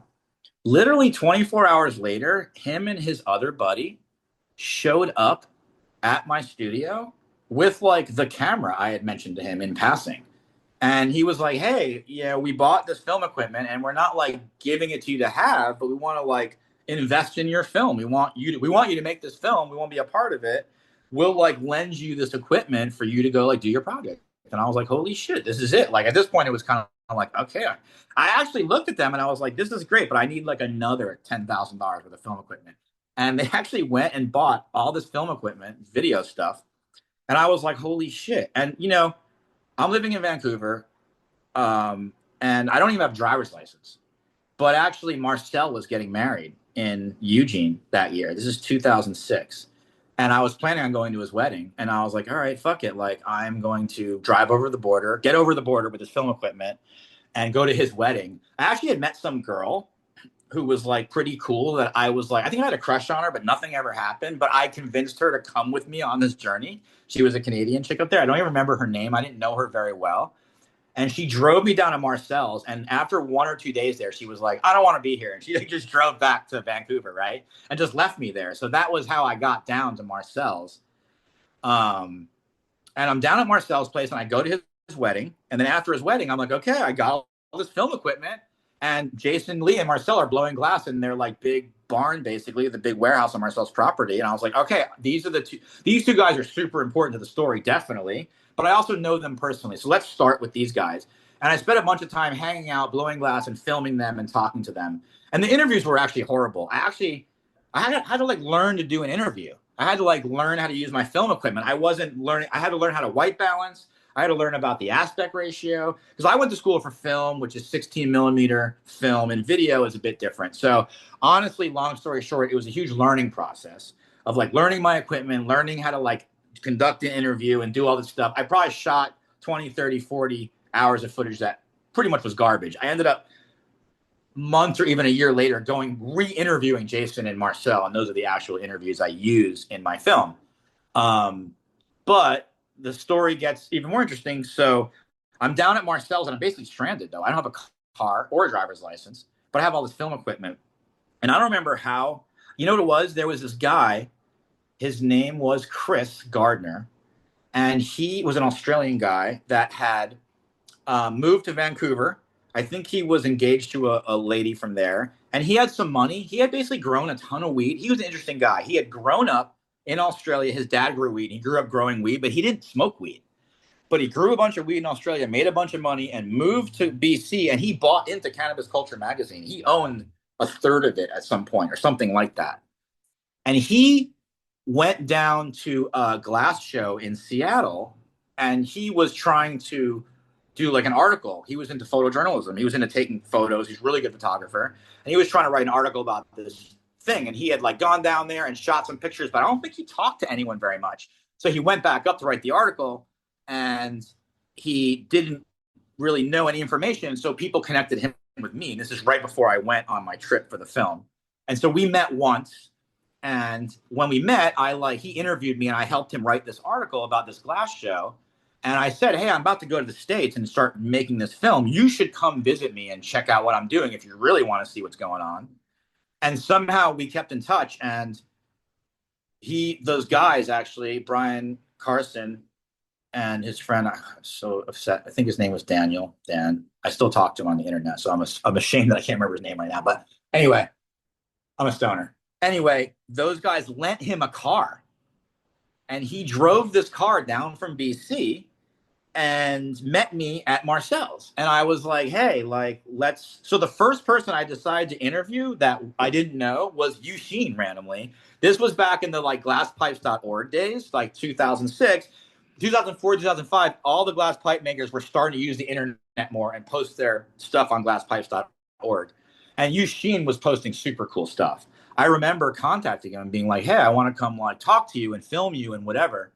And he was like, cool. And we drove down to Southern Oregon. I was in Eugene. I remember the first thing Eugene said, he's like, I can't believe you came down to talk to me. Like, why are you here to talk to me? And I was like, what are you talking about? Your work is amazing. But that was the first time I ever met Eugene. And I kind of made Chris my assistant. He was like, we set the camera up. He put the headphones on, was watching my sound levels, and I would do the interview, and he would take still photos. And I remember he was also trying to just write articles for Cannabis Culture because he like owned part of the magazine and was trying. Also, he was actually writing articles for Cannabis Culture under like 5 or 6 different names, fake names. So there were some issues that came out of Cannabis Culture where half the articles were written by him, but it looked like they're written by 6 different people. And anyway, while we were interviewing people, he would be like, hey, mate, he's Australian. He'd be like, hey, you know anyone who grows weed? And they'd be like, oh, I kind of do. And next thing you know, he'd get connected with a grow, and he'd go off and photograph the grow and write a whole separate article for Cannabis Culture about some grow in Oregon or whatever. And he kind of looked at me and was like, hey, this is fun. He's like, he basically was like, I'm down to like ride around with you. And he ended up just riding with me for like a bunch of months, like for most of 2006, from like June until like November. We had this beat up car. I'm talking like it had BC license plates, okay, and we're driving around all in the US, and the gas gauge was broken on the car. So we ran out of gas multiple times driving on the highway. Like literally, we would just be driving, and all of a sudden the car would like just start slowing down. We'd pull over and realize we were out of gas, even though it looked like we had a half a tank. And me and this dude rallied around. We went up and down between Seattle and Humboldt, all over the place, like going down to Banjos, up to hang out with Bear Claw and Dizzle and everyone, all the guys in Seattle, back down to Eugene. And we just rallied around, and like I would connect him with growers, and it was great actually, because every time he would do these articles about people growing weed and smoking weed and hash and whatever, they would give him a bunch of weed and hash, and he didn't even smoke, so he'd give it all to me. And I didn't have a driver's license, and he did, so he literally drove the entire time. Like I didn't drive at all. I was just the navigator, basically. You know what I mean? But he ended up becoming really good friends with everyone we met. Like he was such a personable guy. Like him and Marcel got along real good. Him and Derek, him and Bear Claw. Like he loved to drink and stuff like that. So he would have some drinks with these guys, and he would become best buds with these guys. And he loved it. Like he was just kind of down for the adventure. And like him and I were just diving into like the underbelly of cannabis and glass culture in the Pacific Northwest, because it was like our mission. We were like investigative journalists, basically trying to like uncover the story of who these makers were and what they're doing. And it started with the guys I knew, and then obviously now I'm interviewing Bob Snodgrass, who like I didn't know Bob that well, you know what I mean? So here I am with a reason to get to know him, you know what I mean? And so it was really fun and interesting, and amazing actually. You were on a mission from Ja. I was. I spent most of 2006 just driving around making this film, and like I don't even remember what my deal in Vancouver was. Like I was still technically living there, but I think so.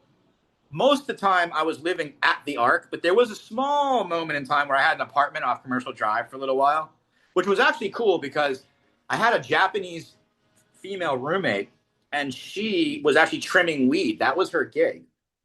And I had a set of bubble bags. And so I told her, I'm like, yo, when you get the trim and the little popcorn nuggets, give it to me and I'll make hash out of it, and I'll give you some hash, and yada, yada, yada. And so the way I smoked a lot in Vancouver for a while was actually really funny. So this chick would trim all this weed and give me like a garbage bag full of trimmings and little bottom buds. I would bring it down to the Arc. I would hit up Hippo's girlfriend. Her name was also Hillary. Probably, I think, wife now or whatever. Oh, yeah. And I had bubble bags, and I taught her how to make bubble hash, and she would make bubble hash in the back. She would, go through the steps while I was blowing glass. And then I would pay her some bubble hash for doing the process. And then I would take some of the hash up to my roommate and give it to her, and I would keep the rest of the hash. And so I had this little, I had a little thing going for a little while, actually. So like, truthfully, I smoked bubble hash more than even probably flower when I lived in Vancouver.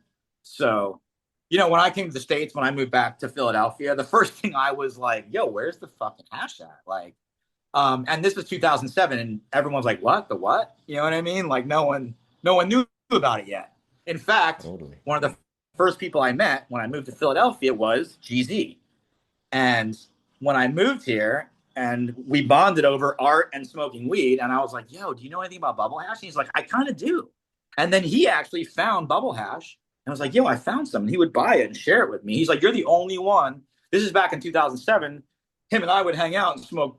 I mean, again, we were smoking like this is before rosin, so just like bubble hash, probably smoking it the way we used to smoke it, off a titanium screen out of a Yeah. bubbler, right? How Before how how much later would I go to Amsterdam and meet him? I can't remember that Like, I actually. wonder if that's a couple years because he was like, Slinger's my best friend in Yeah, Philly. He's yeah, my yeah. homie. Not I'm like, probably not. I mean, probably a few years. Like I would I guess bet you. 2008 or 2009 or I bet 2010. you. Do you know I ran around Amsterdam at night spray painting with that guy? It's a small world. He is one of my best friends. You both are two people that have had a huge influence on my life, and I love you both dearly forever. So that makes sense. It's totally, you guys are both amazing, and both lovers of the plant and hash in general or whatever. Yeah. Uh, I also wanted to bring up a coincidence that the Style Wars video that inspired you, that one of the main guys was this guy, Don D. White. yeah, yeah, And yeah. Don D also was the name of my manager at Bubble Bags for a Totally. very long time. And it's not a super like you don't know a ton of Dondies. You know, randomly, the last time I saw Dondi was in San Francisco because in 2007, after I moved back to the States, I taught a glassblowing class in Berkeley or Oakland or something like that at Revere. And Dondi came down and took the class randomly. And so that's the last time I actually saw him. It was actually pretty cool. That was an amazing class. I had a couple Japanese students, and that actually was inspiration for me to later go to Japan. Um, but yeah, small world. Dondi, I never forget that guy, of course. Yeah. So I guess there's some pretty good value in a person like you doing these classes. I get it from the perspective of the students, no brainer. They're going to access, all of this work that you've done, all of the, from an artistic standpoint, maybe not even an art, but a skill standpoint. I always thank my bad ones for my good ones. People are like, oh, why do you want me to pay you so much for some pictures? And I'm like, well, you're not paying me for like the 20 awesome pictures I'm going to take. You're paying me for the 15,000 bad ones that I took. Of course. Yeah, yeah, yeah. You know? Oh yeah, I do. Definitely. No, I mean, if a pipe takes me 3 days in my studio to make, it also took me 25 years to get to the point of having the skill level and experience to be able to take 3 days in my studio to make that piece. So, So, you know so what I that's mean? Like, that's the value of the student. There's value for you as well. I'm guessing you get to see what's fresh, what's out there, what's being inspired, and not only what's being inspired, but what you can inspire, right? Because it's interesting to talk to you after all these years and see the influence that we had on one another. I always knew the influence you had on me because it was, there's key people in your life that have these massive influences on you that like really shift not necessarily your pathway, but just the energy in which you take those pathways. And you were certainly one of those people in my life. You must feel that when you're teaching that sort of next generation of glassblower. yeah, I think a big thing on top of everything, if you think about the school of life and being a student and all that kind of stuff, the most important thing I think anyone can teach or give an example of is just critical thinking. In other words, learning how to think for yourself and be a critical thinker. And you are definitely a critical thinker. So spending time around people like you, it rubs off and it influences, and that's how I try to do it. Exactly. It's like, it's not about necessarily, it's teaching people to to like think basically and engage things a little bit deeper, a little bit further, opening their minds or whatever. Yeah, and like so to go out and have the confidence to make a film like that, there's a bunch of factors that led to it, but like relationships with people like you are also a big part of that factor. You know what I mean? And again, like I said, before this podcast, I was thinking of all the ways we're connected and all the little things. And I was like, holy shit, my first dab, or like the first time degenerate art, or like the really obvious things, giant things. Like there's all sorts of little things we could talk about too, or whatever. But yeah, like that's it, right? I used to sign my work with an ohm symbol before I actually kind of put Slinger on there. And part of that was like, I almost felt like instead of taking ownership for the piece, like Jason Lee and Marcel and Ezra and all these guys that were influencing me, it was like all their piece too. It wasn't just my piece. So there was like this, it's sort of that universal signature, the ohm symbol of like all of creation is involved in the creation of this piece. Like it wasn't created just by me in and of itself in a vacuum. Like nature is influencing me. everyone I've talked to, everything I've done is influencing me to get to this moment and this point. You know what I mean? So, Dude, when you gave me that Om pendant, had I just gotten back from India? probably, I mean, again, you were definitely telling me about your crazy stories of traveling places like that in Thailand. And Yeah, so I had. That's insane. I went to India in 98, right before I met you, dude, and you yeah, gave me an Om marble. Damn, that is so trippy. I also thought, I don't know how long, when did you know Zach in Ithaca? not really. No, So no. when did you meet? Because I thought just the other day for the first time, I thought, holy shit, I might have met both Slinger and Zach before they met each other. I you did meet us. No, no. When you met me, I already met Zach. Okay. But when you 95. met, no, 95, I hadn't met Zach. No, if That's you're what I'm talking about saying. like that, okay. That's what I'm I saying. always just assume that the 98 is sort of where, even though I know we technically met in 95, I Yes, have no memory of it, so I always just go to the 98 meeting. But totally. yeah, like Pat Kiefer, the guy that first got me on a torch, learned from Zach. So when me and Pat moved to Seattle, Zach was living in Bellingham and he would come down and hang all the time. And then eventually I moved up to Bellingham and eventually me and Zach became roommates. So we actually and eventually became really good friends. You know what I mean? But I hadn't met him until I moved out Pacific Northwest. But between Pat Kiefer and Ezra, him and I were like, it's like we almost knew each other. And crazy thing was, I was on Fish Tour in 96 before I blew glass in my VW bus with a whole bunch of my friends. And we were at the Red Rocks shows. And the Red Rocks lots were really hard to get into if you didn't have a ticket. We didn't have tickets. But I think I found someone with a ticket that jumped in my bus. I was like, hey, you drive my bus. When we get to the entrance, show them your ticket so we can drive the bus into the lot. And then we'll try to get tickets or whatever. Long story short, my bus was in the lot and someone ended up leaving a Zach bong in my bus. And I was like, what is this bong? And it was this whole connection. It was like, oh, this dude Zach, he's from Ithaca, he lives in Bellingham or whatever. And like Zach's glass started to like come into my orbit, basically, or whatever, on Fish Tour. So like Zach, I almost knew Zach. I like seen his glass, I smoked out of it. All my friends were friends with him and knew him and had learned from him, but I hadn't met. So you get to this point where you almost feel like you've met them, but you hadn't actually met them. But yeah, once Zach and I connected, we were like peas in a pod. Like I love the hell out of that dude.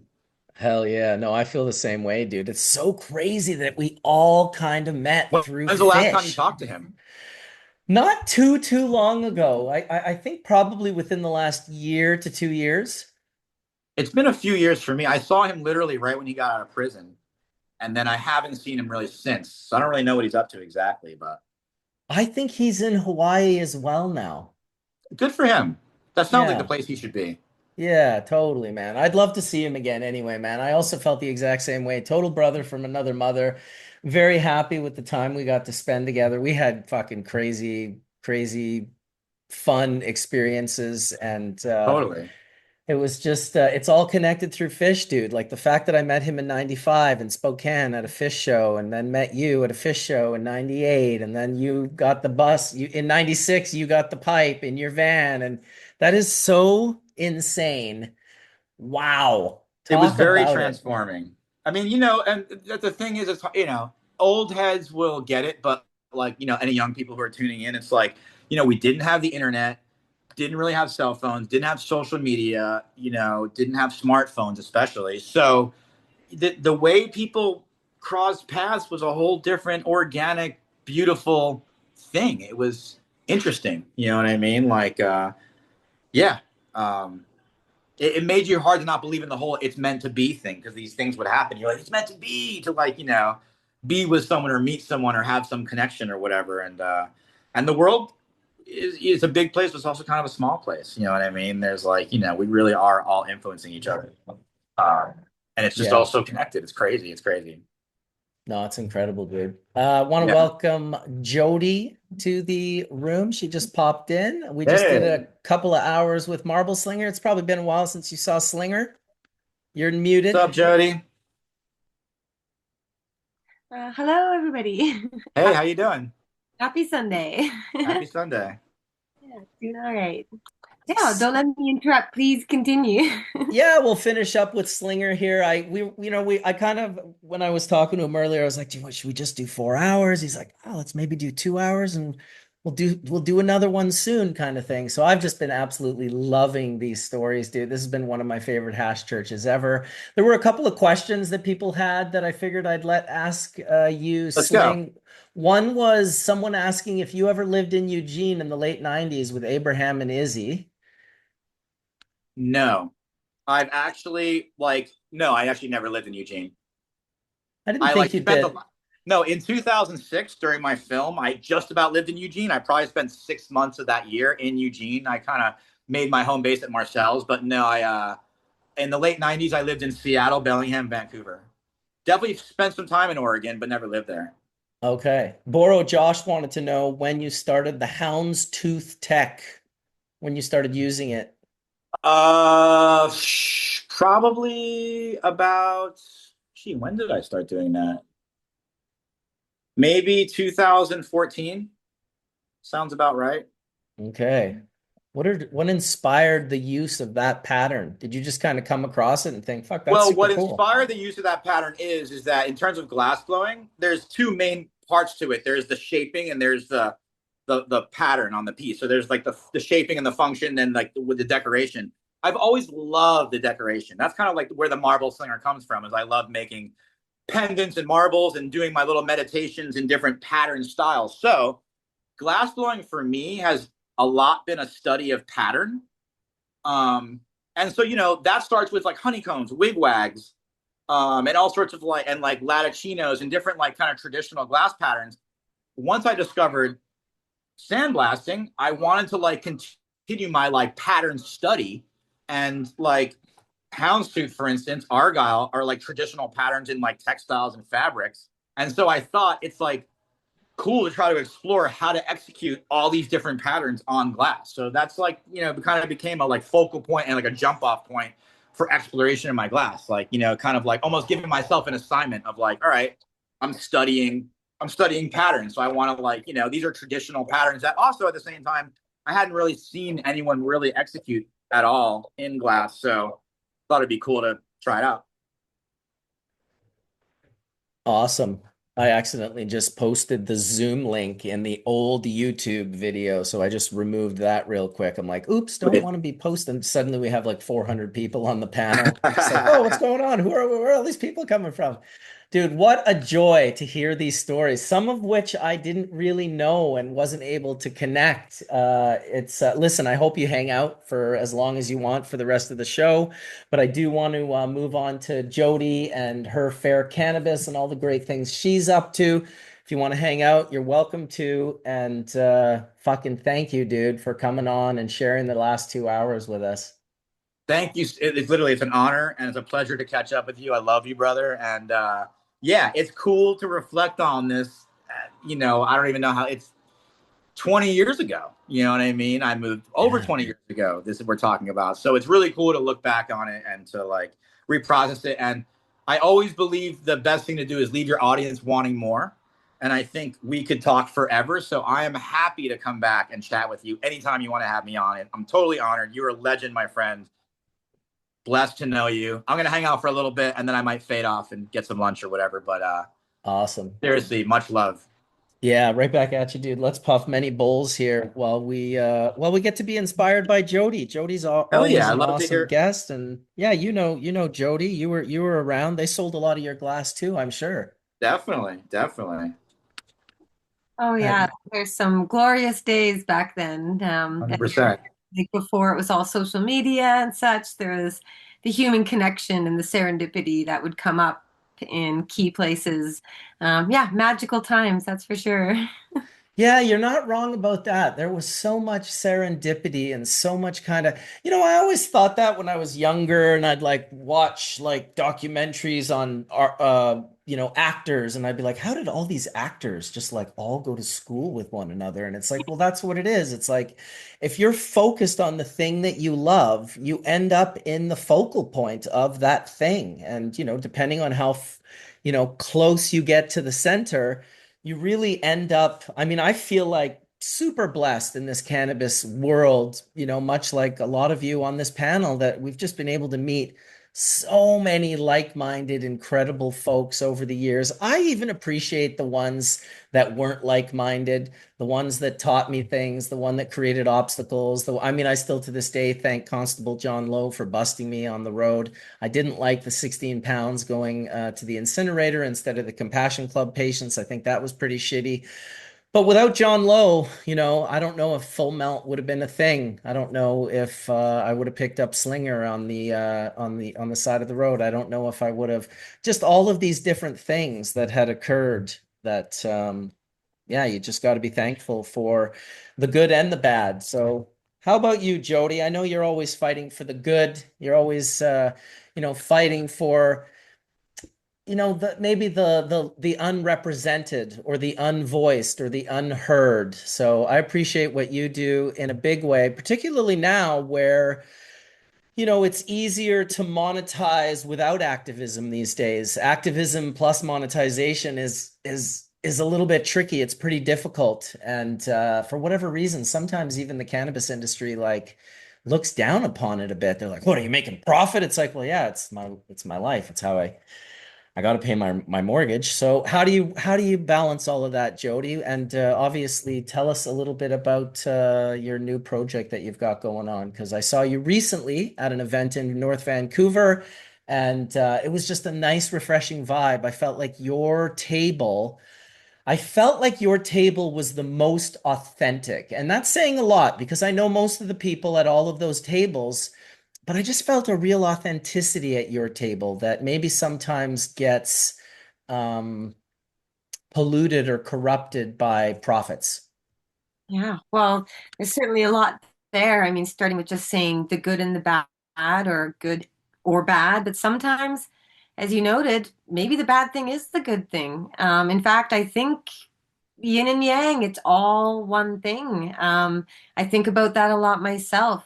I could look back on life and say, wow, there's a lot of horrible, t tough times. But gosh, those led to the good times. It made me stronger. Yeah, a tough thing to reconcile. And I often think of that old fable. It's said in many different ways about a farmer and his horse runs away and everyone says, "Oh, what a terrible thing." And he says, "Well, who knows what's good or bad?" And the horse comes back with more horses. "Oh, what a blessing." "Oh, who knows what's good or bad?" And then the son is riding one of those new horses and falls and breaks his leg, and who knows what's good or bad? And then there's war and the son can't go get conscripted off to battle because his leg is broken, so maybe falling was a good thing. I mean, I tend to go through life like that, thinking about, sure, something terrible is happening, but what can we get out of it? Or something good is happening, but what's the trade-off, So, yeah, my path has been an interesting one, as many people's paths have been. And when it comes to what I get most fired up about, it is about what's fair and right and just. I've never really been a great business person. I've run businesses. We've certainly generated money and given a lot away. But my heart has always been in trying to communicate what so many others have expressed and been unable to articulate or be heard somewhere saying. So it's an honor to be able to be a spokesperson. And going back to the origins of cannabis culture, obviously the notorious controversial Prince of Pot, Mark Emery, my ex-husband, he founded it in the 90s based on something you just alluded to. You can't really have a revolution or really make a big impact based on just volunteering and charity and donations. You really need to be in business. And that was the revolution that he brought to the cannabis movement. A lot of the old activists were appalled about going to make money and focusing on that. That makes you greedy and a profiteer. But as Mark said, you need to sell a product or a service that people want and then use that money for change. It's basically a social enterprise concept, the idea that people care about issues, they care about different movements and causes, but we're all humans just trying to survive. We all need to, like you said, pay your rent or mortgage, buy your groceries, pay your bills, your taxes, raise a family, and that's a lot to manage. So volunteering or donating is really just a blessing if you can get it. But when Mark started selling marijuana seeds, and that was based on Ben Dronkers at the Cannabis Cup in '93, hearing Ben Dronkers say, we sold all these seeds all over the world. And Mark thought, well, that's a great way to fund a movement because everybody wants weed. And if we could just sell seeds and use that money for ballot initiatives, election campaigns, the Global Marijuana March, printing Cannabis Culture magazine, and, the movement needs money. And so turning it into a business was a smart move. And that's part of the magic of the Cannabis Culture headquarters.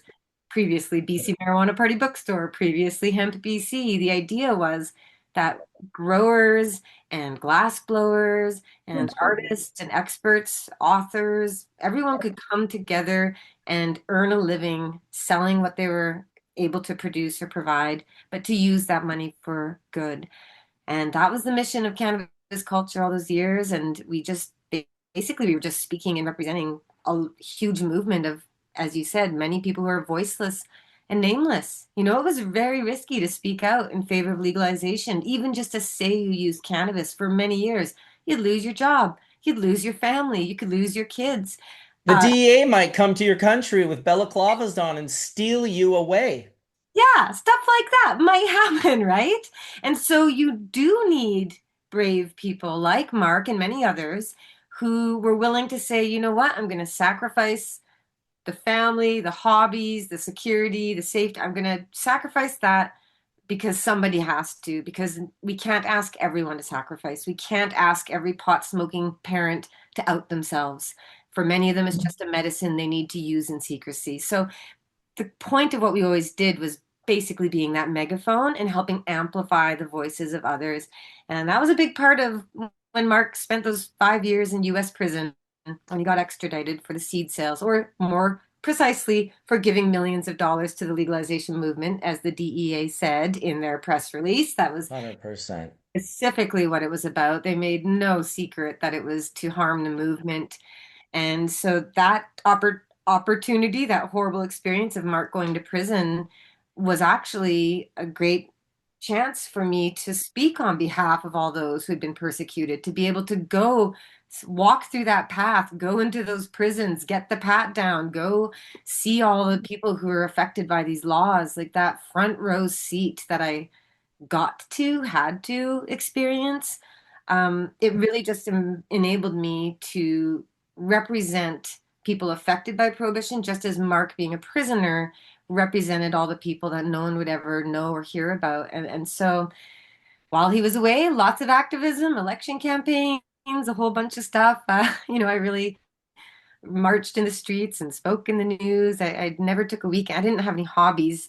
So when legalization kind of rolled around, I don't know how much time you want to spend on that, but kind of corrupt, kind of rotten the way it unfolded.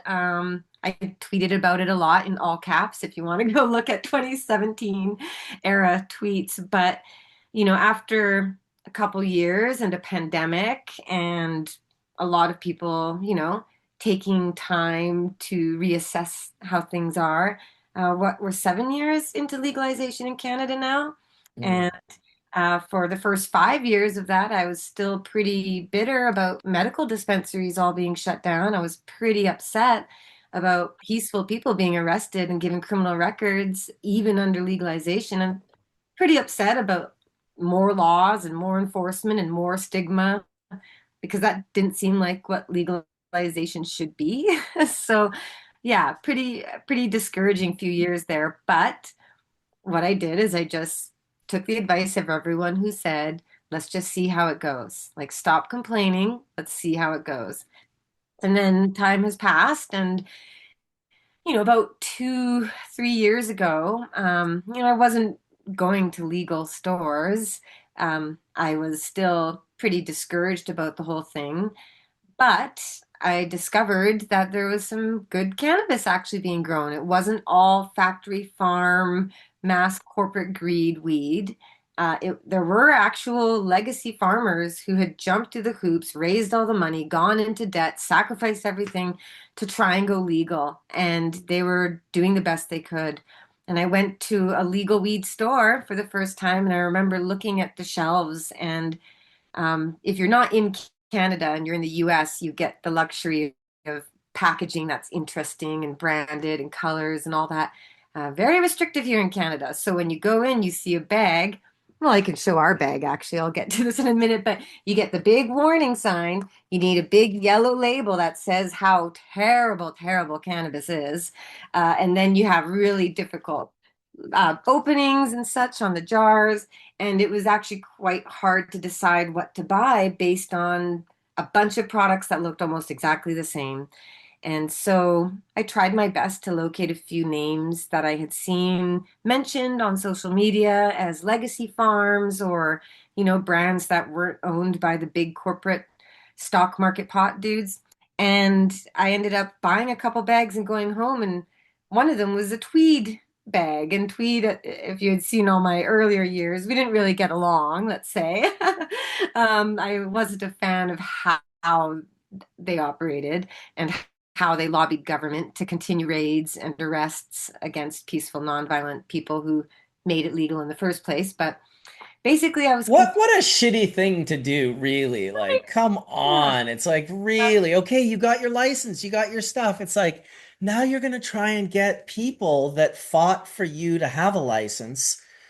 Oh, that's shitty. And that's how much it It's sucked. vindictiveness. Yeah. Right? I mean, they can't stand that you affected change. They can't stand that you challenged them, you challenged their authority, you made the change happen against their will. So it's not uncommon for those of us who have come forward and have put our heads up to be those moles' heads that get whacked on the head, unfortunately, because, we finally get seen, you get heard, and unfortunately, you were very visible and very seen. So it was impossible any action you did would not be in the shade, so to say. So, Well, Well, and I, then I think I think had they just kept all the money and partied and bought nice cars and boats and stuff, they would have been like in serious trouble.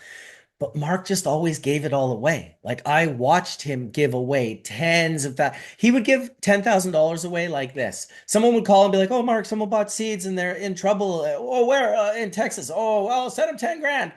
I'd just be like, whoa, dude, are you really going to send that person 10 grand? Like, you didn't even, what if that person's just lying? He's like, oh, I just wouldn't want someone to miss out on. I've always told everyone I would support and help them. I'm like, how the fuck are you going to pay all the people who buy seeds off of you? You're going to pay, not to mention, it's not like he kept a bunch of money to do that with. He spent it all, like spend on all of this activism. No one I have ever seen has ever funded activism like that in the cannabis world while just not funding themselves. You can say what you want about Mark, but he certainly fucking did that. Jody was right there by his side doing it as well. So that was pretty yeah, no, awesome. absolutely. And that was part of what I admired so much about it all. It was, every medical law here in Canada, those were court cases. Those were all decisions based on going to court. Those were cases that the seed money paid for. Every global marijuana march around the world, back when that was a really big thing, the posters, the websites, that was all Mark. I mean, ballot initiatives throughout the US, almost every state with legal medical cannabis was funded through Mark. Marijuana Policy Project, it was going to shut down. He gave them money. I mean, literally millions of dollars. And that's the DEA tracked it all. And he didn't hide anything. They basically said, yeah, he gave away millions and millions of dollars to successful legalization initiatives, and this has to stop. So they did stop. And, to the point of when you stand up, yeah, you have people who are opponents who want to shut you up and shut you down. But I think what was so hard about the legalization situation was that they weren't successful trying to shut us up and shut us down. It was after every raid, Mark would just reopen. After every time they tried to use enforcement, it was like, no, I'm still going. And so with legalization, I think what hurt the most was knowing that it was designed by our opponents, not just to eliminate the cannabis industry because they saw they couldn't do that. They were like, why don't we just take it over? Why don't we become the mafia middlemen? Why don't we be the ones who issue the licenses? We buy all the cannabis from the farmers, we sell it to the stores, and everyone else is a criminal. So that was just so outrageous to me that after marching around the world, we all said legalize it. And the it was what already existed. It was the industry, the culture, the people, the community, the medical user. It was a massive thriving industry that the government admitted, oh, this is $8 billion at least that we aren't regulating or controlling. We need to control that. And so they didn't just decide to legalize us, they decided to make us all criminals, shut down all our businesses, and do it themselves. And yeah, that's probably why I was a little bitter about it, let's just say, and kind of shitty considering, yeah, I don't know. So, but I don't need to complain about that anymore. My story is leading to my, let's talk about the new pioneers and the new era, which is this legal industry. So I spent a few years away just watching what would happen and getting divorced and meeting a new guy and having a whole new life and learning how to paddleboard and skiing again, like hobbies and normal stuff, which I never did before. And it's enriched my life quite a bit and put me in a better place where I was able to go to that legal weed store and I was able to start talking to people and learning from the retail store owners, from the growers who had jumped through all the hoops. And instead of me speaking out about what others already felt and shared in the past, it was me hearing others speak about the concerns, the issues, the challenges, the victories, the awesome stuff, the good things too. And they unfortunately, a lot of the new licensed businesses can't really criticize the government or the law because guess who controls their licenses and can take them away? The government. So, we're in a situation right now where, I just got an email from Green Mile Cannabis. Great people. We did a fundraiser with them for Fair Cannabis and for a women's shelter. So Green Mile Cannabis has their website. It lists the products that they grow legally. And I suppose they listed a product as being potentially beneficial for sleeping. Well, Health Canada, the regulator federally here in Canada, sent them an email to say, hey, we've noticed that your website says there's some medical or therapeutic benefit to cannabis. That's not allowed. You need to take it down. You're in violation of the law. This law, legalization only exists because it was accepted as a medicine. Like, that's crazy talk, right? So anyway, I'm learning a lot from other people, and I keep thinking, we still have cannabis culture going. Basically, it's a news website. We stopped printing the magazines. There they are right there. We stopped printing them in 2008 after the crash, but the website's been going with news stories and articles. We have the Cannabis Culture Headquarters building in downtown Vancouver. It's like 30 years of history on that block, the pop block, as we call it. I've got 21 years of history in that old deer building, and we still have the lounge going there right now, so people can come and enjoy cannabis. It's a little bit of a gray zone thing, you might say, but we seem to be grandfathered in. But we'd like to, of course, see legal lounges at some point. But with the cannabis culture brand and with a legal industry that we weren't involved in, we figured, why don't we use our brand and our reach and our recognition and the goodwill and trust that's in this brand to highlight the businesses that deserve it, to help people differentiate between factory farm weed and local craft cannabis. Because as I said, when you look at those bags, there's no way to know. How do you know which brand is which? And even when you find a brand that might have been craft at some point, it might have been bought out by a big corporate alcohol money or tobacco money company, right? So we've come up with a concept, and the roots actually started in 2018, but has been revived in the last year. So our project is twofold. Number one, cannabis culture.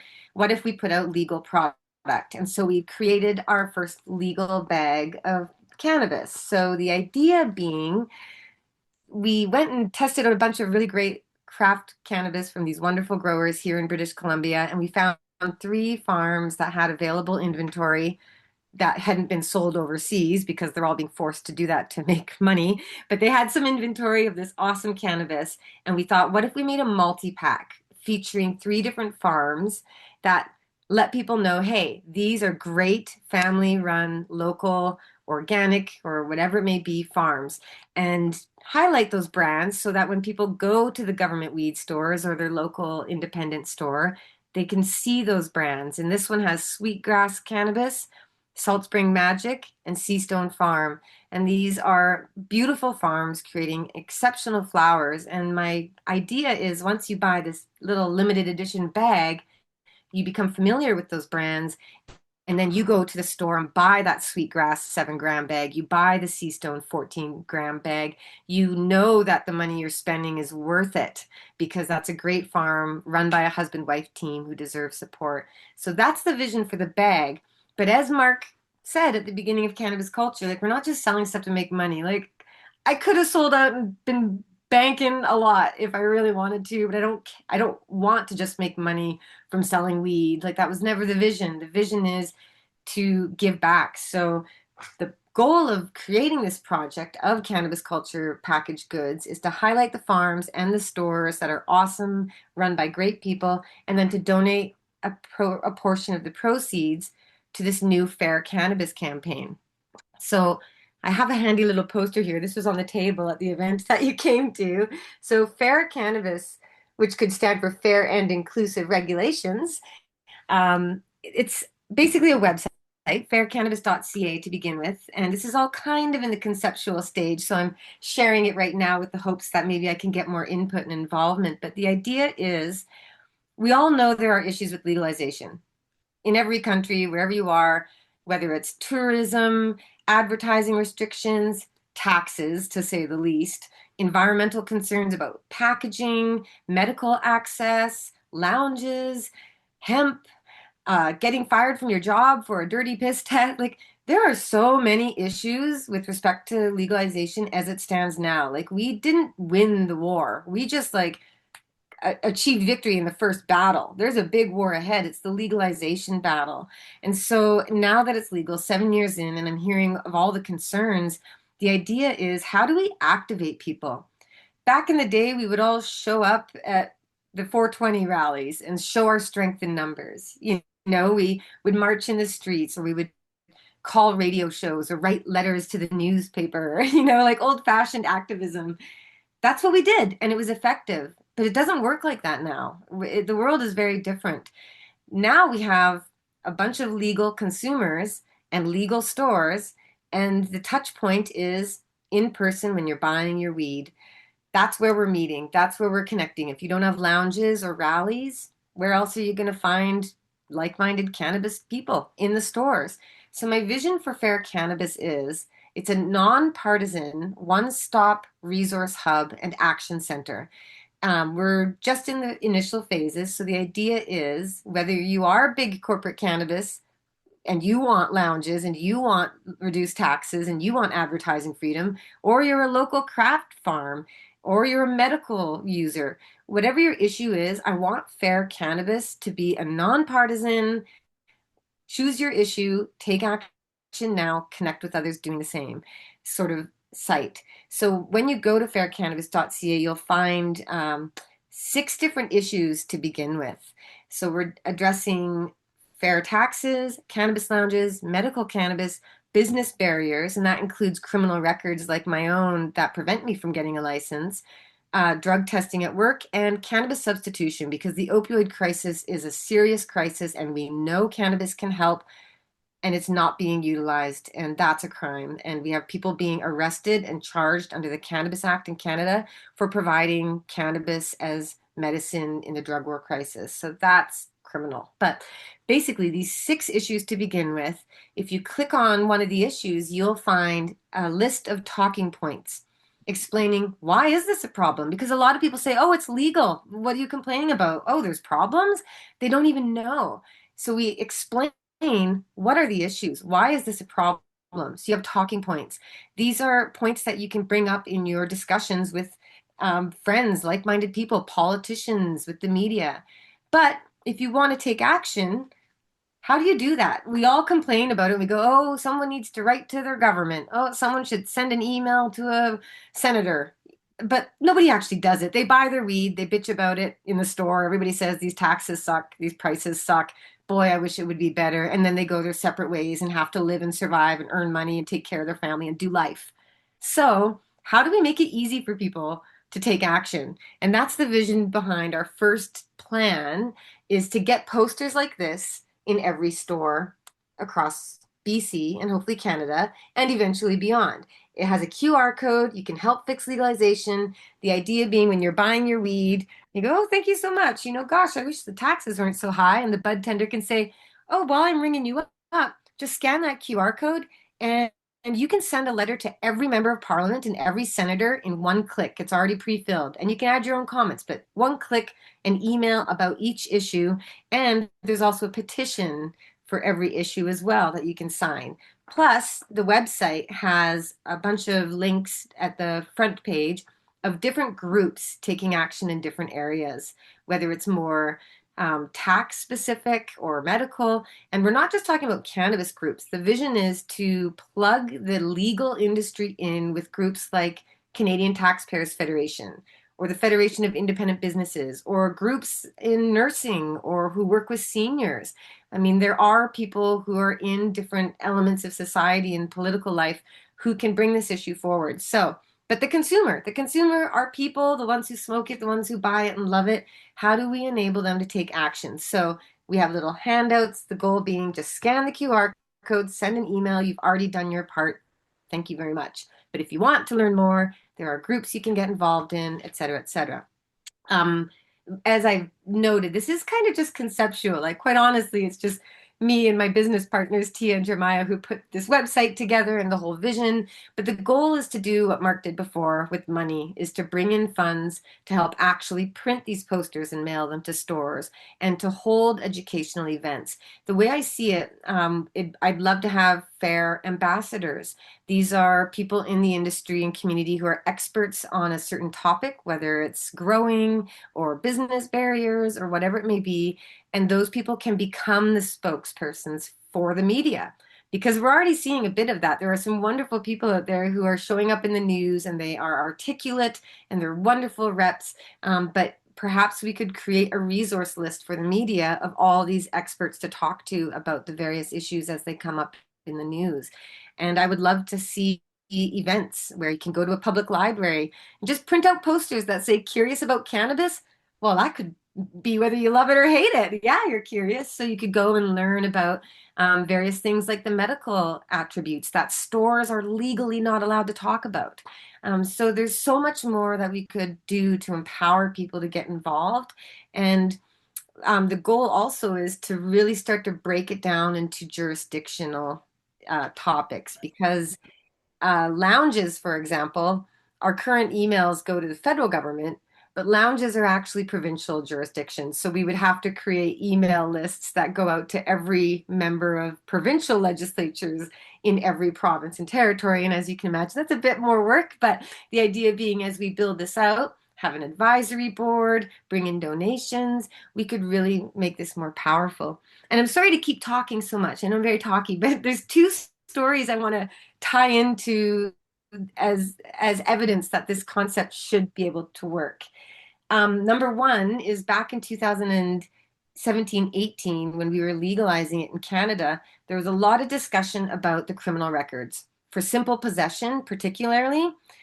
Traffickers were all still kind of, bad guys. And so, but when we were talking about legalizing it, everyone said, well, how can you have people arrested or, sorry, criminalized with these possession charges, not able to get jobs and such, when it's going to be legal?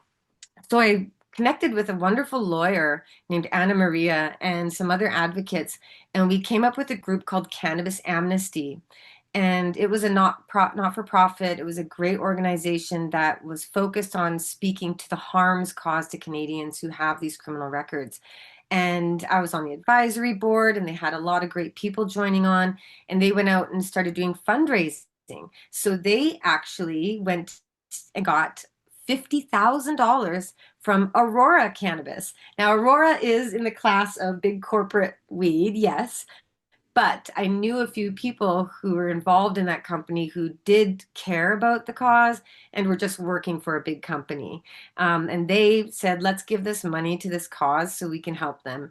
And with that money, they created a beautiful commercial of a gentleman who had a record. And the commercial is he's getting ready to go for a job interview and he's having flashbacks of being arrested. And he's so concerned because there's the box that says, have you ever been arrested? And it's like this dilemma that's facing a lot of people. I thought it was kind of funny. They used the last name Emery in the commercial on the paperwork. But basically, I didn't have anything to do with that ad, but they got it out there. And then they got a member of parliament in our federal government to introduce a pardons bill. And the bill was introduced and it passed. So we got a law in Canada where people with criminal records for simple possession would be able to get their records erased.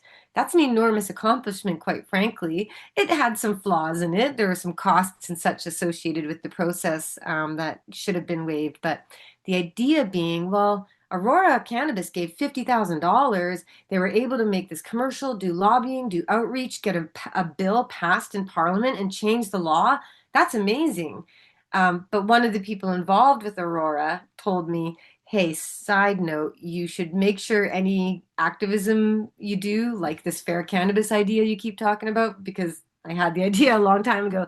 He said, just make sure you don't get any specific company to fund the whole group, because then they will dictate where the attention is given. And maybe big corporate cannabis doesn't want to support, medical access or so. There might be some conflicts. So they said, make sure if you get donations, get it from all sorts of different groups for different specific tasks and topics. So that was a thing I've taken to heart because I believe we can get big corporate cannabis to help fund some change with respect to lounges or packaging or advertising and tourism. So the second story of inspiration is based out of Manitoba.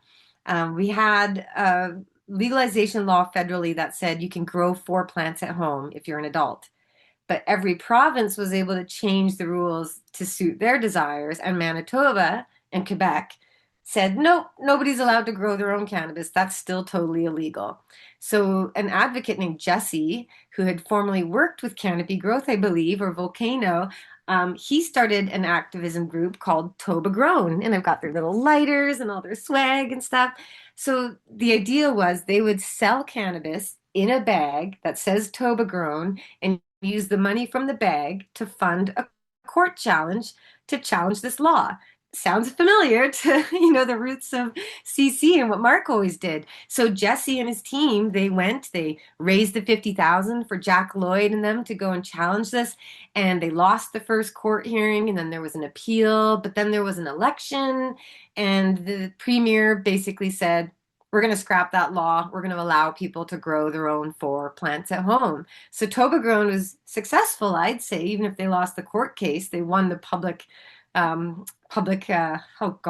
there's a word for that. They won the court of public support. opinion. Yeah, exactly. And so they proved that by selling this product in a bag, they could fund change and they kept making money. And so they gave money to women's shelters and food banks and community groups and kids. And they're like, man, we can do so much selling weed with a purpose. And they're still growing strong today. And in fact, they have just brought our cannabis culture bag into Manitoba. So I haven't shared that online yet because we have strikes and issues here in BC going on. But Toba Grown, thanks to them, we are in Manitoba with the CC bag, which is very exciting. And Jesse proved that you can sell weed to fund change. So using that vision, that's why we did the cannabis culture bag. That's why we're doing fair cannabis, is to re-empower our movement. And when I said earlier that there's new pioneers, well, yeah, there are. There are store owners and growers who have only been in this only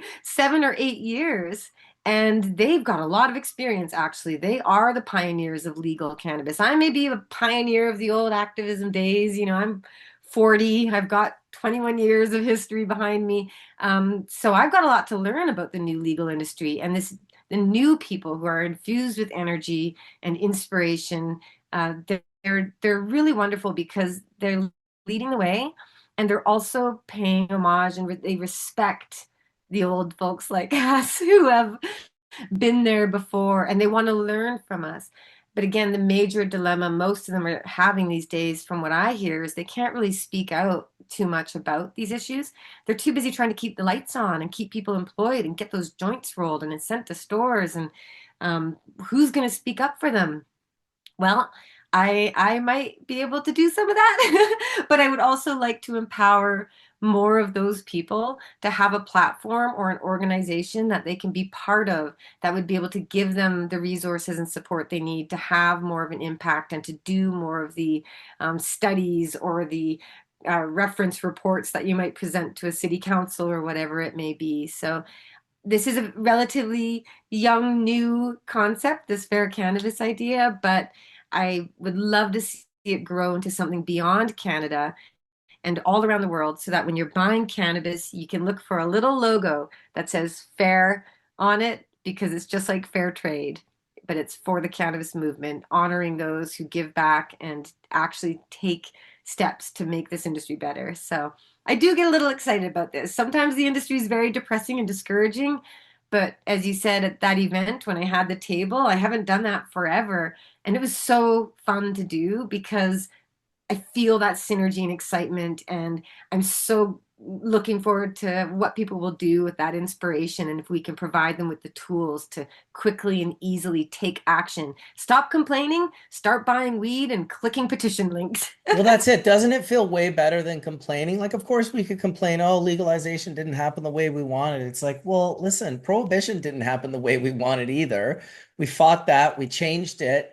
It's going to be easier to change this one. There's no doubt about it. The people that came in hot with high hopes and over greedy and building these multi monstrous, most of them have failed, and it's they executed poorly. And I'm not against, I hope for a mom and pop who's suffering right now to be able to build a big facility one day where they have like multiple farms, and it's like like going big doesn't mean it's going to be a lower quality. It just means that it's a longer road and pathway, and doing it the right way is hard. It's difficult, but it doesn't mean that it can't be done. Skunkman Sam always told me he could grow the best weed just in a field, like outside, like not even with a greenhouse. It's just like, if you gave me a field, I would grow you like some of the nicest weed you've ever seen. For me, the resin, but Well, but that's very true. I mean, in fact, you need to be bigger to have more of a big impact. One of the benefits of legalization, those, is it good or bad? Well, one of the really good things is that more and more people are using cannabis than ever before. They're reducing their alcohol intake. They're hopefully reducing facts. their opioid or pharmaceutical intake. Like the fact that more people are willing to try and experience cannabis is a net benefit. And I mean, it feels to me a lot like that trolley problem, the philosophical dilemma of you're on a trolley or a train, and if you just keep letting it go, it's going to kill five people. But if you flip the switch, you're just going to kill one person, but you're going to be choosing to kill one person instead of, it's like a dilemma. It's like, do you sacrifice the one to save the five? And in a way, that's how the legalization process has felt. Like we lost all the medical dispensaries. We lost a lot of the compassion clubs and lounges that existed before. We lost that beautiful connection we all had when we went to a Treating Yourself Expo in Toronto, and we were all kind of, scofflaws, but, making a difference and running these businesses and supporting each other. Like, so we lost a lot. But as you noted, being stuck in that bitterness or that sadness or that pain, that's not good. And I confess that's where I went. I mean, I did get arrested. I did spend 2 nights in. Listen, forget about the 2 nights. How many trips did you go visit Mark? How many women and children did you see suffering in the prison system? How about all that trauma? I think that was the biggest trauma you went through. Oh, for sure. And I mean, I was in my 20s then, so I was young and like hardcore, and I just like was just going through it. But you're right. I feel like I was like a bowl of hash that got burned down too fast or something, like Holy I got, shit. it just felt like I feel pretty tired now, quite honestly. And we did go through a lot. So yeah, by the time legalization was unfolding, it was kind of also a psychological crisis because everyone was saying, you did it. Congratulations. You legalized it. And I was like, we're all getting arrested and raided and called criminals. And they were talking about restricting and limiting access. And we went from 7 federal laws to 31 federal. Like in my head, I kept saying, what the heck am I supposed to be grateful for? So that was really tough to reconcile. Like, no, But you know what, for me, what it was, and I've told this story before. I was sitting with my buddy. It was late night, and we were going to his friend's Chinese food restaurant on Hastings, close to the P&E. And we were parked out front, and he was like, "Let's have a dab before we go in." And I pulled out my Puffcos, and I didn't have any dabs. I had forgotten my dabs at his house, and I was like, "Oh man!" But then I looked across the street, and there was one of those, there's a legal place that's called like Eggs. yes, EGG, yeah, Eggs Canna, right. So there's this Eggs Canna place, and I'm like, okay, well, maybe we'll just go in there. And we go in there, and I'm like, I walk in, and the dude behind the counter was like, "No way, Bubble Man." And I was like, "Oh, this is cool." We had this cool little conversation with this kid that worked there. And I was like, "What do you have?" And he's like, "Oh, probably the best I have would be your friend Caitlin's high fidelity rosin." And I'm like, perfect. And my buddy Ty, who I used to have a grow with in the black market, he's the grower at Woody Nelson. My friend Caitlin, she made the hash. I'm now buying it now it was completely expensive and the taxes were outrageous and the packaging was, well, I wouldn't say it's terrible because she went out of her way to create this unique packaging that almost looked like a round deodorant bottle, but it had her like vial of hash inside, and she was quite proud of it. She's like, I know her very well. I know them all. And the way that came together, we got it. We went back to my car and then we like smoked a dab each. And I was just like, I was watching people walk down the street and I was like, holy fuck, dude. Like, this is like some of the nicest hash in the world. Like this is as good as it gets. Like it was Rainbow Belts, I believe is what it was. It was so beautiful. The fact that we were able to buy it publicly, like just go into a store and give them money and take that away and smoke it, blew my mind. It right? completely fucking blew my mind. And it didn't blow my mind for me or any of you because you guys have access. You don't depend on the legal stores for access, Right. but you have to think of the many, many, many, many people who do not have access. Now they do. That's what changed. And yes, some of it is, a lot of it when it first came out was dry and not very good and this, that, and the other thing, but that's just not the case anymore. There's great hash, there's great rosin, there's great flower, which obviously your fair cannabis has now able to exist. Could it exist in 2017? Probably not. Maybe there wasn't nice enough flower. Maybe there wasn't a deep enough understanding of this is people who are selling weed out of bags, being able to keep it fresh. And suddenly now they're in a situation where like, what kind of packaging do you want? What kind of glue do you want to use to seal your jars? It's like, well, I don't know. I don't understand water activity. I don't understand the pressure that's being created in that jar. I don't understand that my volatile organic compounds may consume the glue that I choose and break just the tiniest little fissure of allowing oxygen in and terpenes to escape. Well, remember what weed was like when people bought it at first? You'd touch a bud and it would go poof.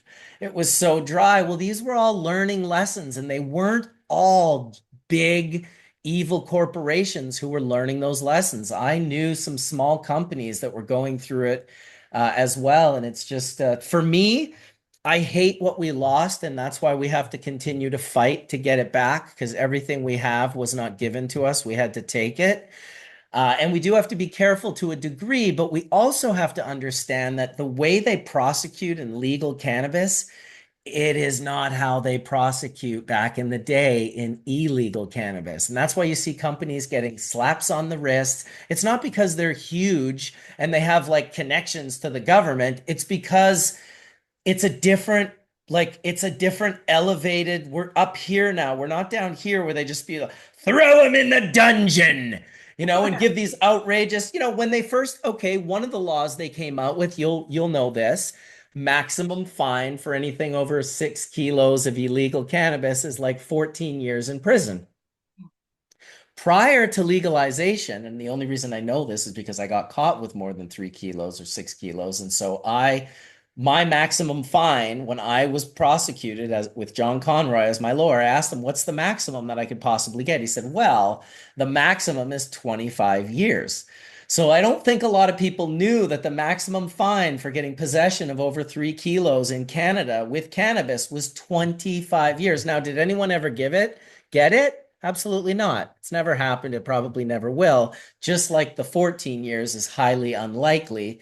But it is on the books like that. And I'd like to see a lot more changes. I would hope that that is the pathway of some of what Fair Cannabis is going to do. I would love to see you guys build, I see you guys as curating your choice of what you pick as not only great cannabis, but great people who are representing great cannabis. So it's almost it'll be in your interest to create stories of the groups that you promote to promote through the cannabis culture, through, all of that. Is that part of the plan?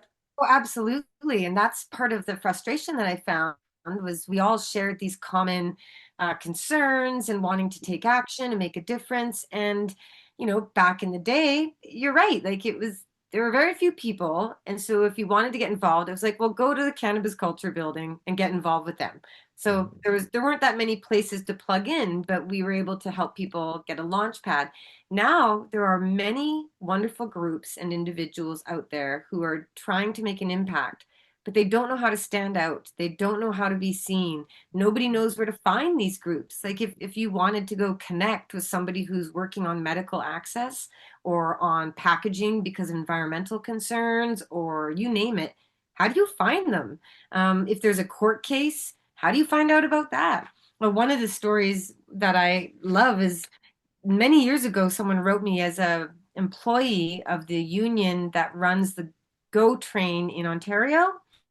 And I guess Metrolinx is the union and GO train is the train, or I might have that backwards. But basically, the employee was using medical cannabis legally, but failed a drug test because that's part of the job, even though it wouldn't have impacted the work at all. So he wanted to challenge that, and his union wanted to challenge it as well. And so this actually went through the courts for a number of years, and they just recently, like 5 months ago, got a victory in court on behalf of the employees that they can't get fired for their medical use of cannabis in a legal modern era. So that's a good victory, but how about other people who are facing the same issue in their workplace? How do we allow them to access the legal arguments or the court case documents or information or resources to help them when they're facing the same challenge in their own province or city or employment? So the idea is to try and have a running interactive website where you can look for a specific topic and then you can find groups or court cases or parliamentary petitions or bills being presented and committees that are talking about these things and calendars with events. Like the province of British Columbia is doing a consultation about lounges. Right now, apparently, federally, there is a consultation for growers to help change the law so they aren't burdened with so much paperwork and all these requirements that are holding them back that aren't necessary. And Health Canada is saying, you know what, you're right. Maybe this does need some evolution. So the government isn't really our enemy here. They need information. They don't know what they don't know. Just like as you referenced people in the legal industry about the glue on the container and we don't know what we don't know until you encounter it and go, I don't know. So with the government, they need people who have talking points, who have resources, who have examples they can point to. But where do you go find that? And that's part of the goal with Fair Cannabis is that eventually the news section will be expanded, that there would be newsletters specific to certain issues. Like if you're really passionate about lounges, you could click a box and get every update about lounges happening anywhere. And that could include even just examples of a US state allowing lounges. Well, how did they do it? What were their arguments? How did they address employee safety? How did they address, et cetera, et cetera. I think the issue right now is we're all connected on the internet, but there's almost too much information. How do you sort through it? How do you find who's doing what? And that's the vision for Fair Cannabis. that also means we need more people involved. We need people who will be updating it and adding the news stories and sending us messages when they discover a court case that people could get involved in, or a class action lawsuit, or whatever it may be. So it is a very ambitious vision for this whole project. And it really requires adding more and more people with their skills and networks and attributes, and ideally turning it into the sort of not-for-profit where we could issue tax receipts, tax reimbursements for the companies that can give money, so that they are able to actually donate a substantial amount. And again, to specific projects that would be relevant to them, like making sure we get posters sent to every store or whatever it may be. So yeah, these are just ideas that I have right now. It's still in its infancy, and I'm still learning so much about the legal industry. I really am. It's quite overwhelming. I've spent the last 2 years working on these projects, and we're basically, with the CC products, the bags, we're just licensing our brand out to companies to work with them and make those things possible. But yeah, I'm really on a serious mission of learning about how this legal industry works. And instead of being the expert, the resident expert on why we should legalize it and how back in the day, mostly I'm just learning a lot right now and trying to connect people together to allow them to experience the synergy that they get from finding like-minded people when it's so tough to find it all in one spot. So again, the idea with Fair Cannabis, it's nonpartisan. I don't care if you're left wing, right wing. I don't care what you think about whatever politicians. I don't care whether you love cheap big bags of weed from factory farms because that's all that you care about. Like, let's be real. A lot of people out there really don't care about high-end, high-quality cannabis. They just want a couple puffs to get high, just as they've done forever. But it'd be nice to make sure that, through these CC bags, they learn about what is good cannabis and why. And the multi-pack is so fun because it harkens back to the dispensary days. Back when we had the illegal dispensaries, you would open a jar and smell it, and then, oh, that's nice. Open a different one. Oh, that one's different. And then you open another and you're like, that's an anxiety attack for me. And then you open another jar and you're like, oh, that's going to be perfect for what I need. And then I think the next evolution, as we're seeing, is the talk about terpenes and all that, which I admit I'm kind of ignorant about. But the goal being, when you try these different products, you go, oh, I really like that banjo one. What is it in that banjo? Oh, it's got myrcene and limonene, and then that way you are now learning how to buy cannabis based on the effects it'll give you based on terpenes, not just THC percentages. Because my partner and a lot of people, they do not like this really strong weed. It is not working out for them. They don't want that high THC. So we need to shift the conversation so people know what do they like and why. And I refer to that as deli style. Those old dispensaries, when you used to open a jar, you're like, yeah, I'll take 5 grams of that. Throw me 10 grams of that one. Another 2 grams of the pastrami. Like it should Yeah. be an experience like that. They do some deli style for jars down in Michigan with my brand. We'll sell like a Oh, wholesale amount to a company, and they'll do baller jars where you could buy like 4 or 5 or 6 grams in one jar, and they just fill that jar up right there. We don't pre-package them, so perfect. that is definitely a cool way to do it for Well, that's sure. an issue in Canada that we do have. Like the packaging is everywhere. It's a real shame that you need so much plastic and so much waste for two little joints or whatever it may be. Like that sucks. But I'm gonna put the farmers market deli style purchasing on the back burner. I don't see that changing anytime too soon. I mean, we have other bigger issues like our monopolies right here in British Columbia. Right now, there's a strike. And the thing is, when the government becomes the sole provider of cannabis to stores, what happens when they stop delivering those packages? So, as a little refresher for anyone who doesn't know, here in Canada, we have a constitution, and the constitution says that there shall be no barriers to trade in this country. So if you're going to sell something in BC that's a lighter, you can sell that over in Nova Scotia. You cannot stop the movement of any goods within this country, except alcohol. Because after alcohol prohibition, there was a decision called the Gold Seal decision, I believe.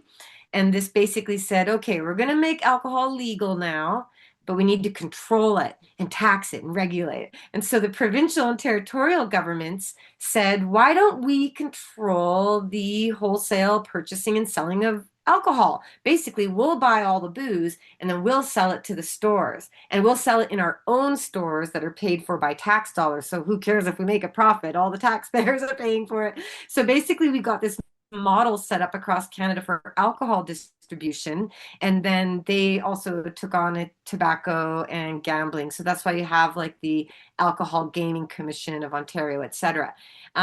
Back when legalization was unfolding, there was an interesting dilemma. Basically, we had all these dispensaries across the country. They were all gray market. They were kind of protected by constitutional court decisions saying that medical access needs to be provided so stores can exist, but they're not legal, but they kind of need to be there. So it was this weird gray zone, and we had dispensaries everywhere. And at the very same time, you had two different companies called Uber and Airbnb, and they weren't legal either. And all three industries were doing their thing and self-regulating and saying to the government, hey, this is our business. This is how we regulate it, self-regulate it. We would like to be legalized and properly regulated. Please, Mr. Government, can you do that for us? And so the government said to Uber, okay, we'll work with you. We'll make it legal. Airbnb, we'll work with you and we'll make it legal. Cannabis dispensaries, problem is, we're going to shut you all down and do it ourselves. So we're not going to legalize you. And that's how that unfolded. But during that time, all these medical dispensaries and cannabis culture opened adult use dispensaries because we were setting a model of what legalization should look like instead of pretending or catering only to medical. We said, no, legal for all adults. That's how we want to do it. That's what we're going to do. So we opened up all those stores. That's how I got arrested, etc. That's a different story. But during that time, there was a gentleman, an old man named Como in Quebec, and he went across the border into New Brunswick and bought some beer, and he brought it back home. And a few people would do this because prices were different. And he got arrested and fined. And he's like, no, I'm going to fight this. And he challenged that, and it got all the way to the Supreme Court of Canada. So it was a challenge to those alcohol monopolies that the provinces had in each province. They wanted to say, no, you should be able to go into anywhere and buy alcohol. It's Canadian made. I should be able to do it. So Supreme Court of Canada was talking about this case, and it was a major constitutional case because one of the top revenue producer for every province is alcohol. They all need alcohol sales. They all need to be that middleman in order to make money. But this little court challenge was potentially going to upend that. And cannabis culture came along with a bunch of constitutional lawyers, and we gathered up, I think it was like 60 plus dispensaries, and we all officially intervened. And our case to the Supreme Court of Canada was, you know, the federal government's talking about legalizing cannabis and putting cannabis in these provincial models, but that'll prevent the free flow of BC grown bud over to Nova Scotia or Ontario weed getting to Alberta. Like, that shouldn't be legalization. The cannabis should move freely. This is a new industry that's going to create billions of dollars. Why can't we have it move freely? But the provincial monopoly bodies really wanted to control the cannabis. So we went to the Supreme Court of Canada to try and argue that these laws shouldn't be in place. And while we were in the Supreme Court, Kirk Tusaw and Jack Lloyd, they were there presenting, and our cannabis culture store down the street on Bank Street was getting raided by the police at that moment. So our lawyers are like, oh, just got a couple things to juggle here. But it was to, it demonstrated our point. This is crazy. How is it being legalized in this way? This is all said to explain that right now in Canada, we have they won basically the alcohol cannabis monopolies. The provincial governments, the attorneys general said, we're going to lose all our money. We can't change this law. So we didn't win that. And that's why cannabis has these stamps on them for each province. They're sin tax stamps or their excise tax stamps. And basically here in BC right now, and this already happened 2 years ago, the BC General Employees Union, and they handle all the warehouses, they move the cannabis, they accept the orders from stores, they get the weed sent to the stores. They're all on strike. And last time they all went on strike 2 years ago, it meant no stores could get any cannabis at all, at all. And a bunch of them went out of business. and people didn't have weed. And it was a serious disaster. And that led to the creation in British Columbia of a program called direct delivery. This idea is that the grower can grow the cannabis and the store can buy it from the grower without the government having to receive it and ship it. The absurd thing is there's a 15% tax on all cannabis movement from the warehouse. The government's got to get theirs. They put a 15%. But with direct delivery, even though the government isn't handling it, they're taking that tax. So that's making the whole direct delivery model kind of unsustainable, but at least it exists because right now there's a strike again, and no cannabis is being moved from the government warehouses to stores except for this direct delivery. And thank goodness we put in a lot of work getting cannabis culture bags set up in a direct delivery model. You can learn about this bag, by the way, at cannabisculturecollection.com. The website outlines the farms and the product and the vision, and you can order it and find all the stores that carry it. But basically, right now in BC, all of the stores and farms are in crisis mode because not everybody is registered with direct delivery. The stores are, many of them don't know how to even do direct delivery. So we have a situation right now in BC where there's a bit of a crisis with respect to all that. But again, what's good or bad? Last time this happened, we got the direct delivery program. Maybe this time we can actually say, hey, the government didn't even touch any of this product that we're moving. Why are they getting 15%? Maybe we can get rid of that tax and make it a more viable industry for everybody. Get hope and dream. No doubt. You gotta hope and dream for that matter. It's gonna be a slow battle, I suspect, but it is one that they will not survive because a lot of these things are just the opposite of common sense. Like they're more costly and they're more everything. Like they're vectors for more problems. Yeah, and we're seeing this with Canada Post right now, our national mail delivery program. They're on strike, and the only reason is because the government is saying you're losing $10 million a day. Like this can't go on. We can't have 10 million lost every day to this mail system. And then now they're on strike, but that could lead to either changes that are positive or more people move to private corporate shipping options. But yeah, you gotta, crisis opportunity, same thing. You have to have something upended in order to set it straight. So that's, yeah, just take what you can get and always ask for more. And the genie is not going back in the bottle. Like they can't re-legalize cannabis, not when they have so much financial benefit from it, but we need to convince the government that they can make more money and we could all do a lot better if you stop demonizing and stigmatizing cannabis, if you allow for advertising and tourism, if you allow us to have like wineries but weederys and let people experience more of that. Like we should be embracing it and celebrating it. Now that it is legal, that does give us the opportunity to plug into farming networks and tax networks and independent business networks, people and groups that would never have touched cannabis before, but now it's a real legal thing. Like they can actually speak for our industry. And I got to give credit to like Able BC. This is the alcohol beverage lobbying group in British Columbia, but half of all their work is devoted to cannabis as well. So even though there's that terrible provincial monopoly model, now we get the benefit of this provincial alcohol lobby group carrying us along and being like, no, we need more cannabis access. We need more stores. We need lounges. We need cannabis drinks in restaurants. We need menus to have alcohol, non-alcoholic, and cannabis all available. And credit to your last show that I was on, I learned all about nano emulsification. I feel really smart just saying that word. But seeing the modernization of cannabis beverages is fascinating. I still remember thinking it was an absurd concept and cannabis drinks would never fly, but there are some barriers to that. I guess the way they're packaged, the THC limits, et cetera, it makes it less successful than it could be. But the path is obviously on a slow but steady positive trajectory. So I still have hope. And again, the only way we change it is if we keep advocating. The only way to lose for sure is to quit and do nothing. So when I'm looking at the cannabis industry, I do love smoking weed. I don't as much. I always say I used to hit the 4-foot bong all day long and Now it's like, oh, I have a toke before bed is all I can really manage now. But I mean, I love cannabis, but I really get fired up about fairness. And I know life isn't fair. Yeah, but if you can make it more fair, why wouldn't you? So that's the goal of this vision. I think it's an awesome vision, Jody, and I'm glad you came and shared it with us and our audience on Hash Church. I was stoked to get you on today to come and talk about this and get people. I love the idea of taking action. You know, if you can get a lot of consumption of media now is just this, Yeah, right?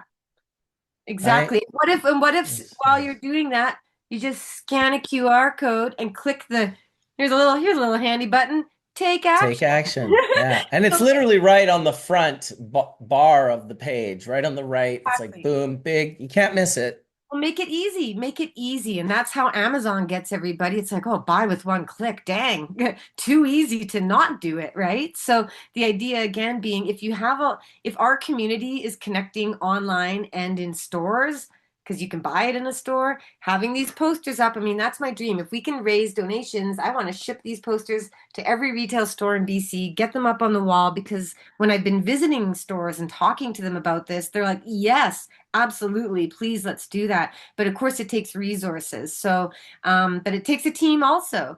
That's why I'd love to put an ask out there. You know, we need to build an advisory board.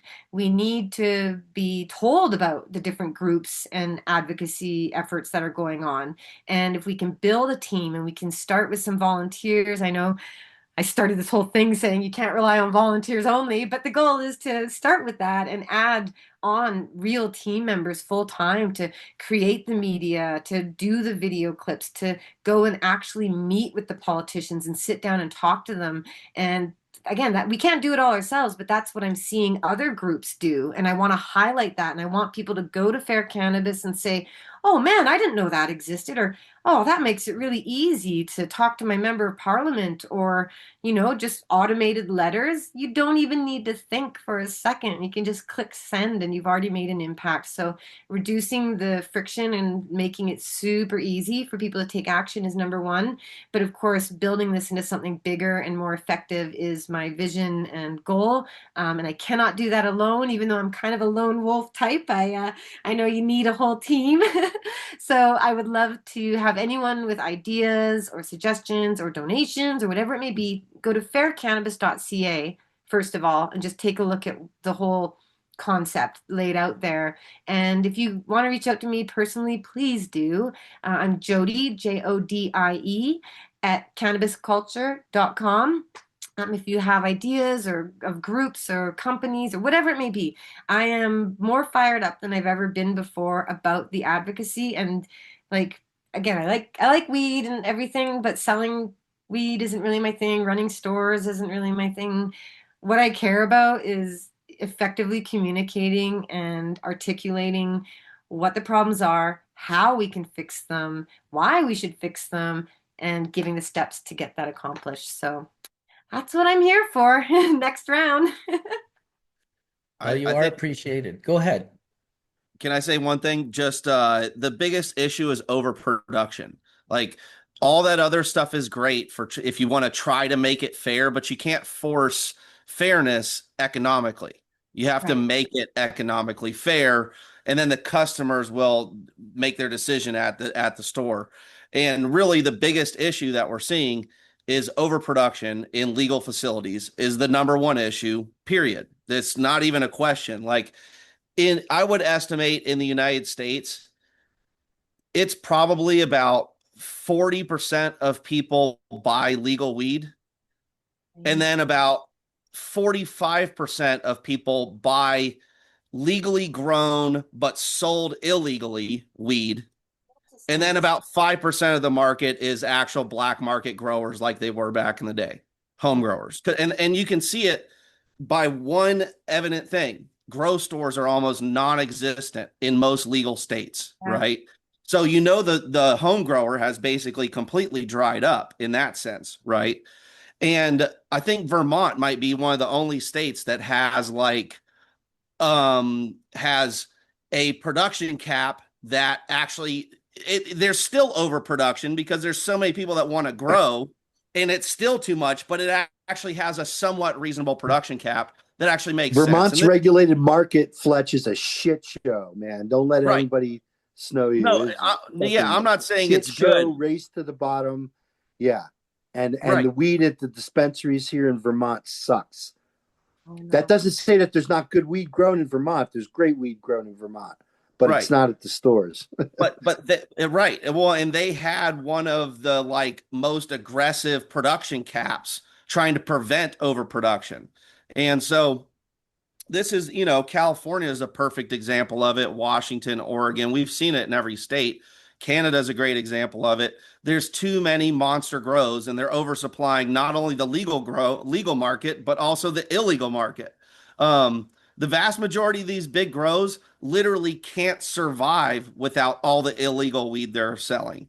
And even more so, most of the Canadian companies that are that big can't survive without exporting their product. Yeah. So it's, if you want to have a farmer's market type of industry, you have to cap production. That's the only way it works. Right. And is this because when there's so much, it's like supply and the price drops and Yeah, it's just supply and demand. It's just basic supply and demand. Yeah, people can't make any money off of it because the price is just too low. And would you say that the price, part of that issue that I would hear from people is that with all the taxes on top, with the cost of doing business with respect to regulations, the That's right. regulation cost is what's pushing them to. It's economy of scale. That's really what it comes down to. Yeah. Well, Yeah. and think about this too. Go ahead, Colin. Sorry, I was just gonna say, like, the economy of scale really is like all baked into the P&L. Like what you're alluding to, Jody, is like it still costs you the same amount to grow in 12.5 as it does to add, let's say, another couple thousand square feet. It's because of those things and having that X amount of canopy that producer versus it's just called distill it to A and B, they can actually suppress at retail a $30 ounce where like another guy that has less canopy just can't do that. Right. He's not able to like walk in and offer that $30 ounce. It's just not in his economics. You see this in any commodity market right, where again you get people who get in who could basically go below production costs. Guess what? Yeah. Because they have a couple billion in the bank. So for them, they don't need to make some profitability target. Jody, it's really interesting when you look at you look at the publicly traded companies, I think all of which are on the Canadian Stock Exchange, they're all operating at a loss. And I'm not just talking about a small loss. These losses are in multiples of millions of dollars. And you have to ask yourself, is it that kind of like what I think where Fletch was going? Is it that unprofitable to produce weed, produce a commodity? I mean, it's just you're up against forces, and here down in the U.S. too, you got to throw in the hemp game, right? You know, it's the perfect shitstorm, I guess you'd call it. It's just more overproduction, right? More, right? Yeah, exactly. Well, it's just like all products, just more overproduction that you can just ship over every state line. Let's just not forget that part. Well, and you don't know where it's coming every from. state is getting their own local market now because they're all building grows when they legalize too. Like New Jersey doesn't need weed from California anymore. They got fucking 1,000 light grows of their own to supply. They don't, and all those grows that just spent $25 million building that thing are happy to backdoor those packs to the people that they know already and put the cash in their pocket. I mean, that's the reality of the situation. And like I was saying, I would estimate that there's more legally grown, illegally sold weed in the United States today than there is legally grown, legally sold weed by a large margin. Yeah, and that harkens back to actually legalization. One of the stories that pissed me off so much was that basically with the way we had it here, we had medical cannabis legalized through court challenges, and then there was the argument patients can't all grow for themselves, so you need a company to grow for patients, and that was like Prairie Plant Systems and the origins of Tweed and Canopy. So what some of the news stories back in the day were that canopy growth was busted by the Royal Canadian Mounted Police, or RCMP. They were busted taking hockey bags of weed from their legal facility. They got busted and they were going to get charged, but then, and this only came out a couple years after legalization happened, it came out that the RCMP was told that that charges could not be laid or followed up on because it would be bad news for the stock value of Canopy Growth. Because during that time, when legalization was happening, all these big legal medical facilities, they were doing their thing, and all the other growers were doing their thing, and the big medical companies managed to lobby the federal government. Well, the chief financial officer of the Liberal Party of Canada, which was the governing party under Trudeau at the time, he was the owner of Tweed and Canopy Growth. So it kind of conveniently worked out for him that they don't need to lobby when they all own shares of all those companies. Exactly. And that's why all the policies are geared towards stock prices, is because we allow the politicians to own shares in all the companies that they're quote unquote regulating, or basically in most cases allowing to operate illegally, and are basically collapsing the business on top of itself. I mean, 15 years ago, people that own hydroponic stores would have told you they're printing money. Yeah. Right. And they were. Yeah. It's not like that anymore at all, because we've turned from an inefficient farmer's market type of thing. And here's a point I was going to make before with Collins was made a point, was in every single state, you can see the gross revenues decrease every single year. Right. So like Washington State was probably about a $2 billion market when it was dispensaries and people retailing their product and everything combined, right? Like the medical scene, pre-legalization. Today, it's like 850 million or something like that. Ouch. But yeah. And the reason is very simple. People used to pay $300 an ounce average, and now they're paying $100 an ounce average. So take a $2 billion market, cut it down 2/3, and you're down to $600, $700, $800 million. But here's the thing. People are still consuming the same amount of cannabis. So you have a massive increase in production costs because of today's inflation, the demand for indoor weed, and the low price that's basically pushed down by hemp and large outdoor farms and all the distillate and all the shit coming in, and from even Canada, from all the legal places shipping in barrels of distillate. I mean, it's like it's rampant every direction. And we won't ever see a market where people care about weed like they used to until we get rid of that excess in the marketplace. Right. And hey, Fletch, you remember the term, the turkey bag economy, right? Well, Jody tells us now in Canada that the hockey bag. They're not fucking with turkey bags. They got hockey bags. Well, we put the turkey bags inside the hockey bags. It's pallets getting shipped on boats to foreign countries. That's what most of Canada is doing these days. It's beep, beep, beep. Forklifts. Well, one of the biggest. It's back to 70s. There, like Marcus. Let's give Jody a chance. She's trying to talk. It's okay. We're chatting. I'm just gonna say back to the stock market thing, and when those companies were first legalized in Canada, bear in mind that before it was legal, like October 2018 was like the date of the switchover. But before that, the federal government of Canada, the Liberal government, Bill Blair, the former police chief of Toronto, who became the weed czar, not a fan of weed, but I guess he's the right guy to regulate it. But basically, for a couple years there, it was a great swindle. I kept calling it the Great Canadian Pot Stock Scam.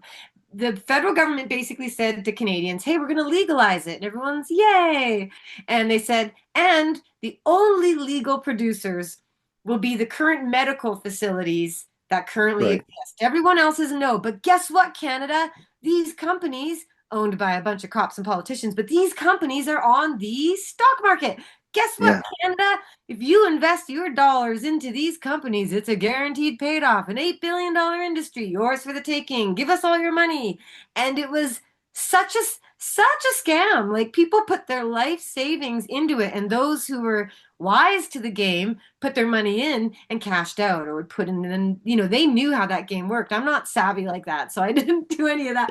But they basically saw it as an opportunity that before any legal weed was even grown or sold for the recreational adult market, before that was even possible, these companies were raising hundreds of millions of dollars. Now they used it to build out their $10 million safe and their $25 million brick wall with the barbed wire and the cameras. Basically, they had to build prisons to grow weed in, and it's very expensive to build a prison.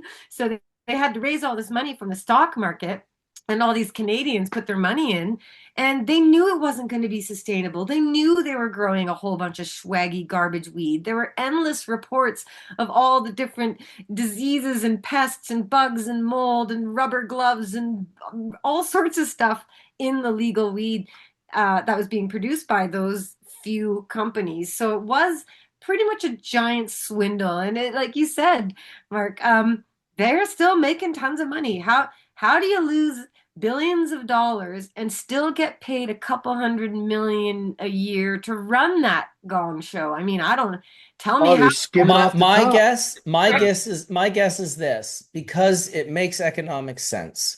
They are destroying the ability for anyone else to invest in cannabis. Wow. The perception is that they've lost all this money, but in Right. reality, when they start profiting, they're just going to write those losses off against their taxes. So it's really like they're prepaying their taxes in a way that crushes investment for everyone else in the country. And so if you have $3 billion and you lose one, it just doesn't matter. You just bought like 80% of the Canadian market for $1 billion, and you'll own it for 10 to 15 to 20, if not longer. So that's why I think I they don't think did it's going to it. work out for those companies. I I hope really not. don't.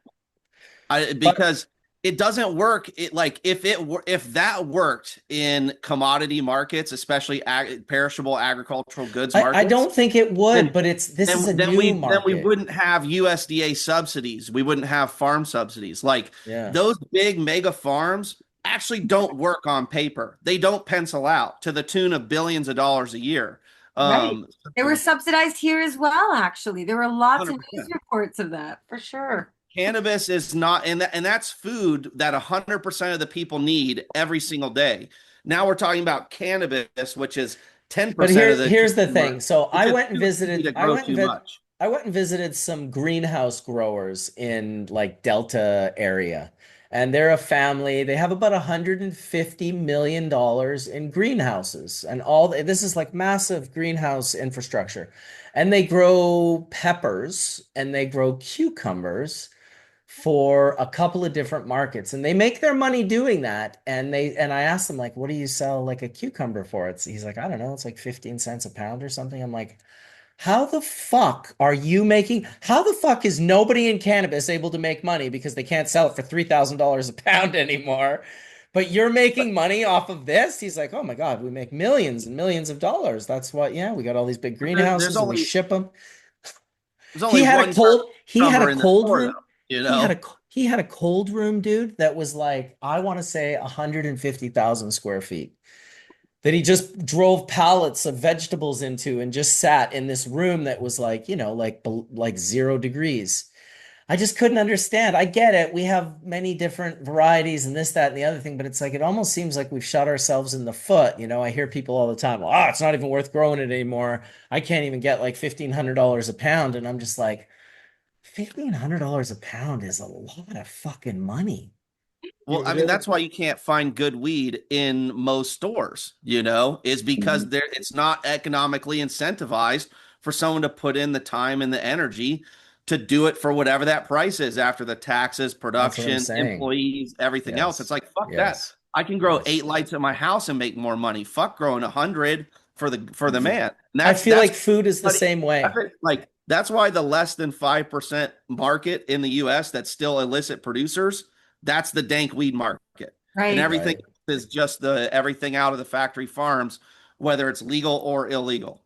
Right. No, Yeah, that's Mark, It's really hard because what you're highlighting, Fletch, is like IPM strategies cost more based on the genetics you choose, or less based on what you choose, based on how you feed, and all this stuff adds up to, and it does become a point where like it just costs more to grow great herb. It just it's just fact of the matter.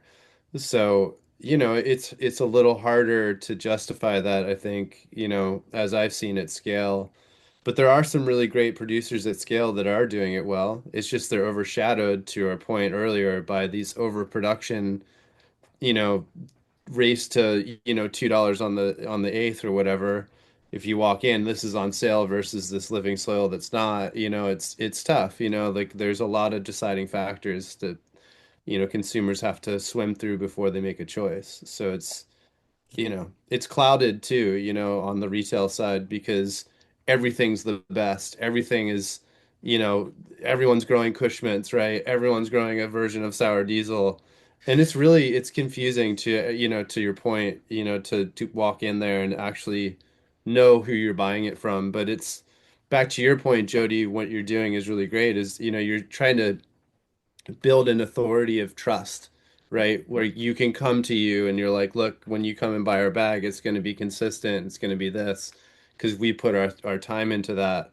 I think there's something to be said for that, because consistency is what is missing in the largest sense of the word, right? Like, One of the aspects I really like about what she's doing, and it reminds me, I don't know if you guys ever watched this guy. There's a guy by the name of Ian Carroll, and he does these sort of like he just does deep dives on people and he's kind of conspiracy, kind of whatever, but I don't really watch that stuff, but he's got this app right now called Buyer, which is Buy apostrophe R. I think it's only in beta right now, but it basically at the grocery store you can hit. He did quite a few stories before this where he would go to the store and be like, "Oh, I wanted to look. I looked at women's deodorant and I was like, I'm going to research all the companies." And he showed a picture of 140 different women's deodorant. And he was like, "Oh, interesting. Like 98% of these are owned by a single company that owns like 47 companies."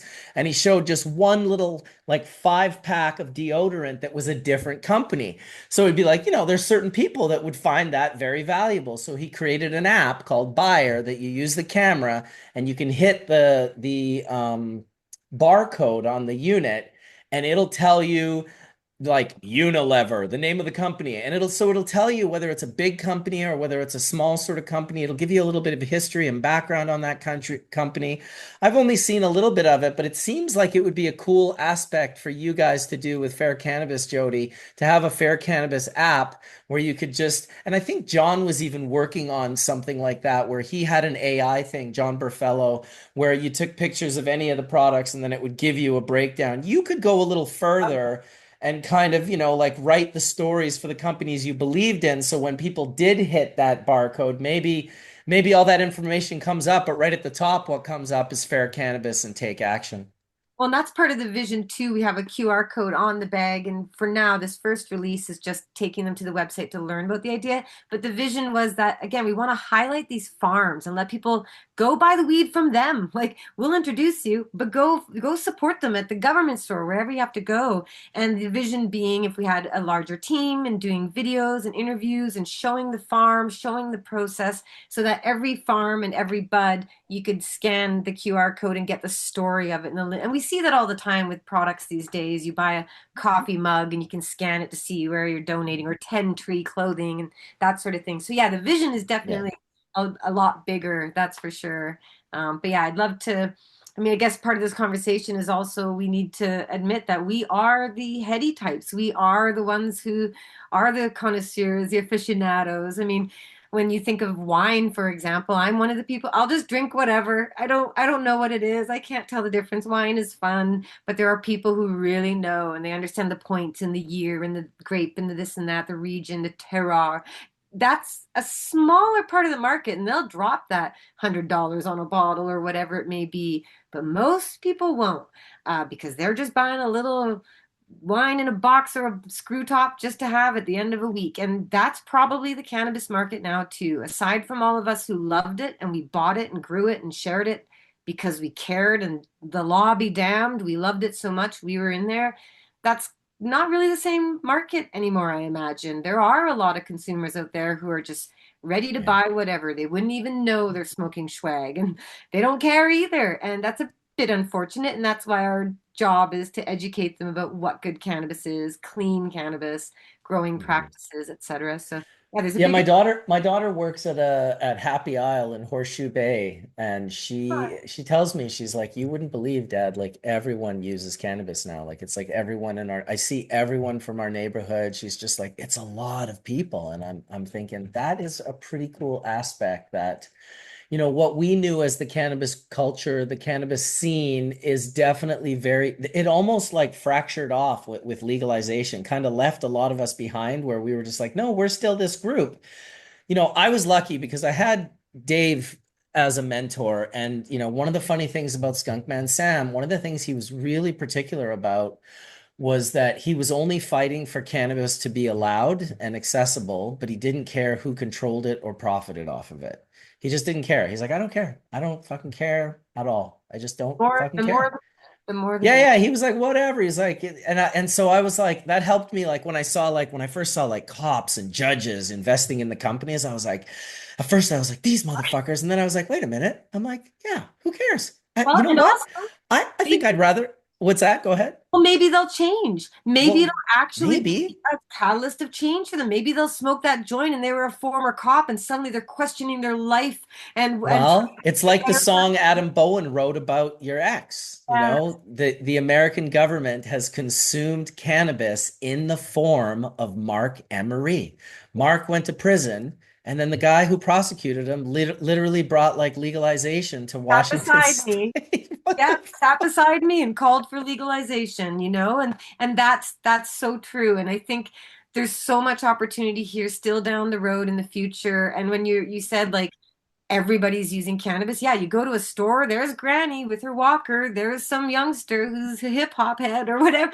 Everybody. And the one thing that the government did not anticipate is, they still want to tax this with a sin tax, just like alcohol and tobacco that kill people, but it is not alcohol and tobacco, and they are trying to control it, and they won't be able to. Like right now, I mentioned in stores in Canada, you are not allowed to ask about medical use and be told about it by a bud tender. It is illegal for a cannabis retail store to say, this is medicine, this might help you sleep, that one might help take away your pain, etc., etc. Not allowed. So you have some clever workarounds. Like my friend Jeff, when he was working at Avenue, he said, here's what I do. I say, I'm not allowed to tell you that, but here's a court case that says it's medicine and that's why there's a medical program in Canada. Or here's the That's nice. Vancouver Coastal Health handout about medical use.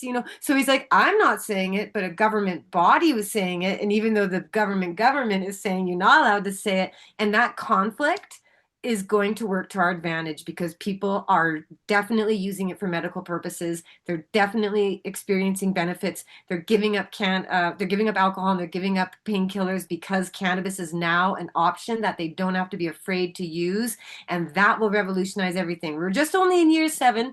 We still got a lot of time to go, but this is a wonderful sign that as more and more people use it, eventually, just like we overgrew the government before with actual weed, now we're going to overgrow the government with the truth, and they can't hide. And I don't know, victory is down that road. And even if we're not here to see it ourselves, as many of our friends are gone, as you mentioned, we all have a chance to lay down some stones on that path to a better future. And whether you get to some destination or not, it doesn't matter. People are walking on that path you laid, and long with Absolutely. the others. So Absolutely. that's what keeps me going.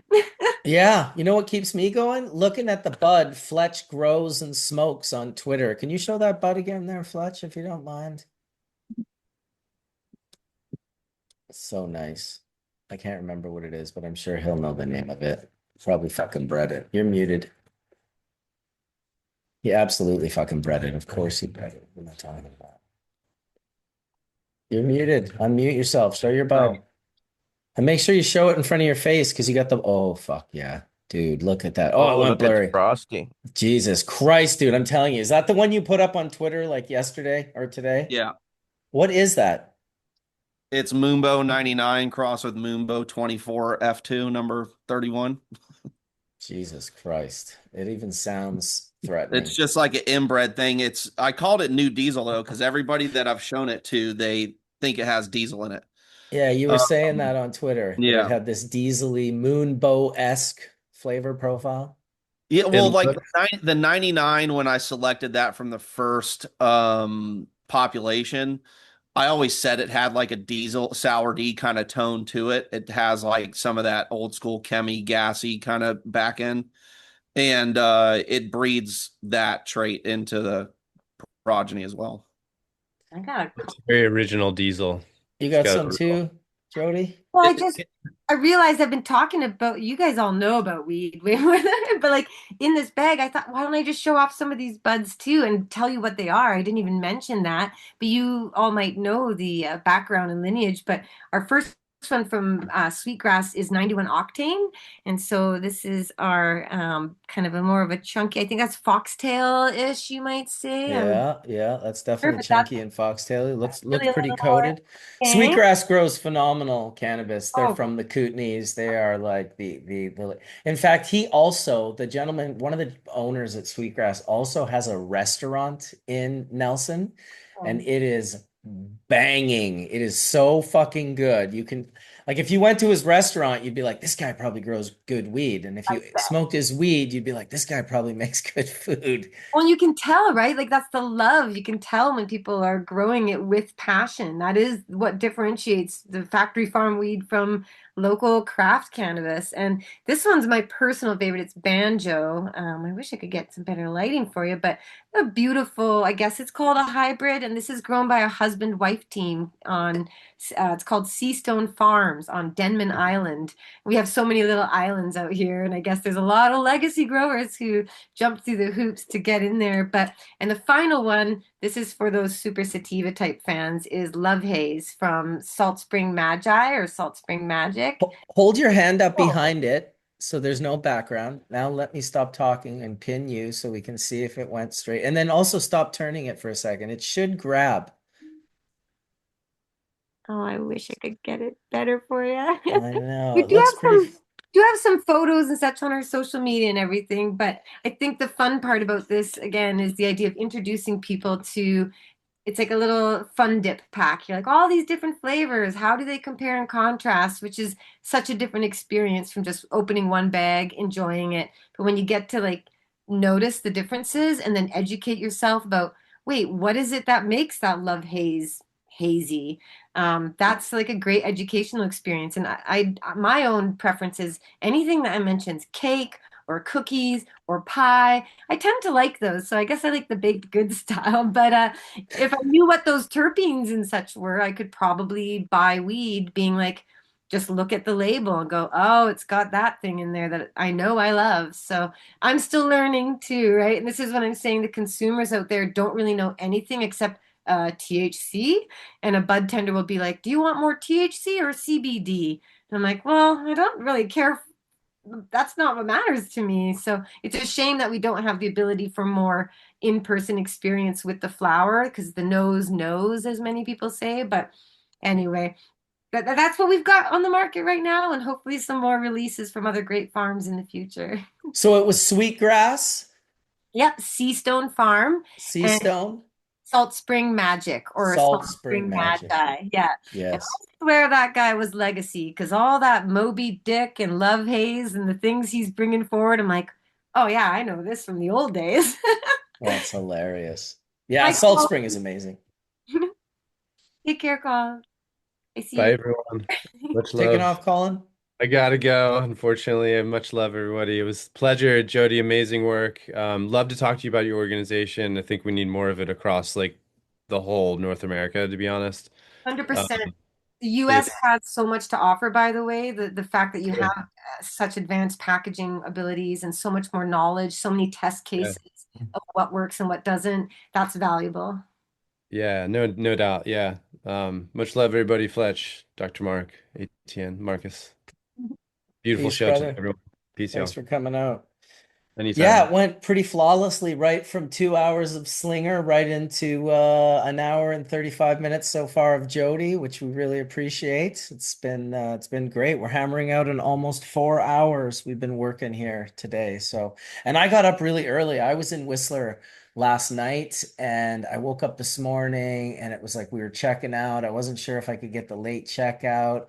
I don't have the best laptop right now, so it wasn't gonna make like it just wouldn't have been as good as being here. And I was like, you know what, both Slinger and Jody, I want to make sure that it's a good show. So I drove home from Whistler this morning at like 6:30 a.m.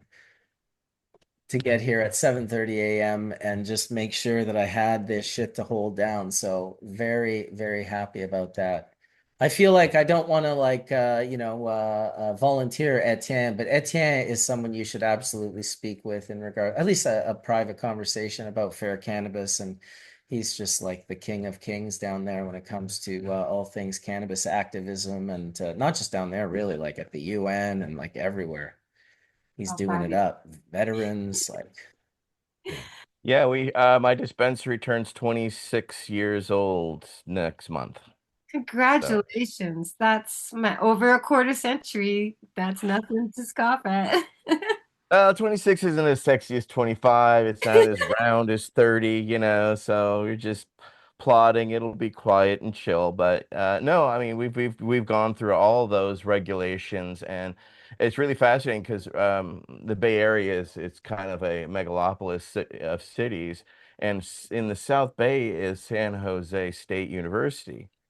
And the fascinating thing about them is they're one of the four colleges in the United States that teach packaging. Oh, cool.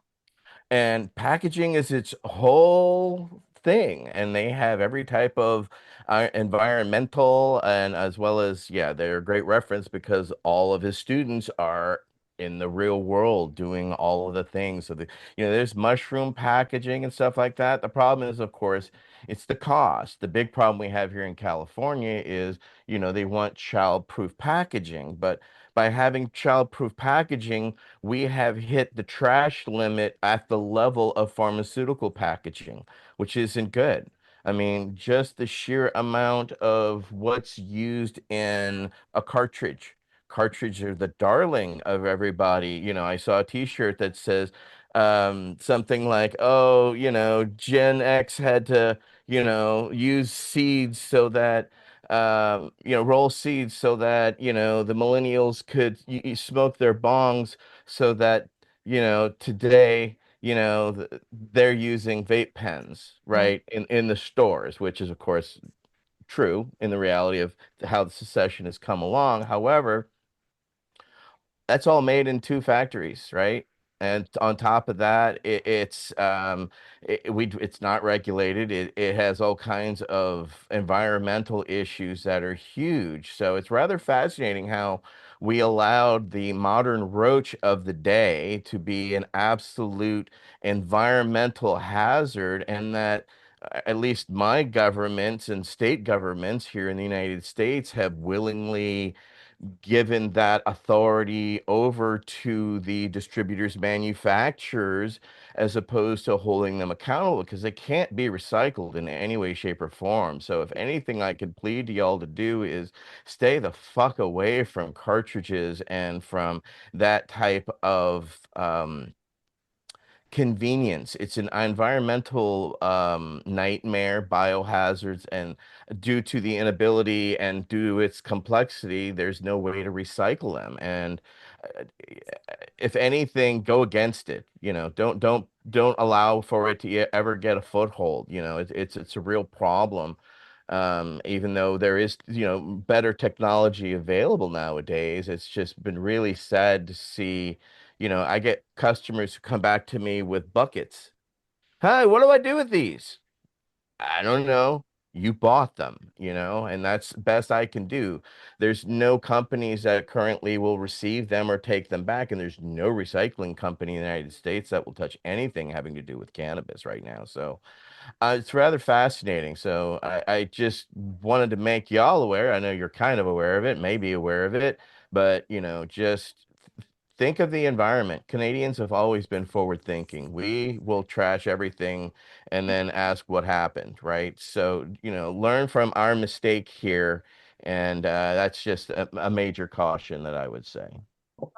Very helpful insights. And when you mentioned the packaging, I knew this guy, Jeff, he had been involved in the packaging industry, and there were some companies putting out bags that said compostable.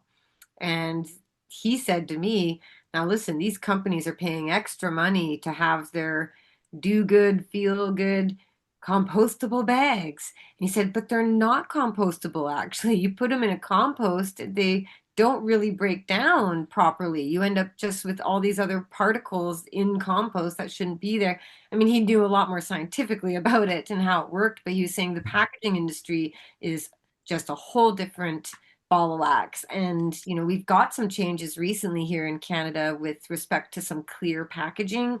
A lot of the complaints where you can't see the product, so you just buy a bag and hope it looks good when you open it. So they've introduced, after some lobbying, that you can have a peel away window and look inside, or you can have a wholly clear bag.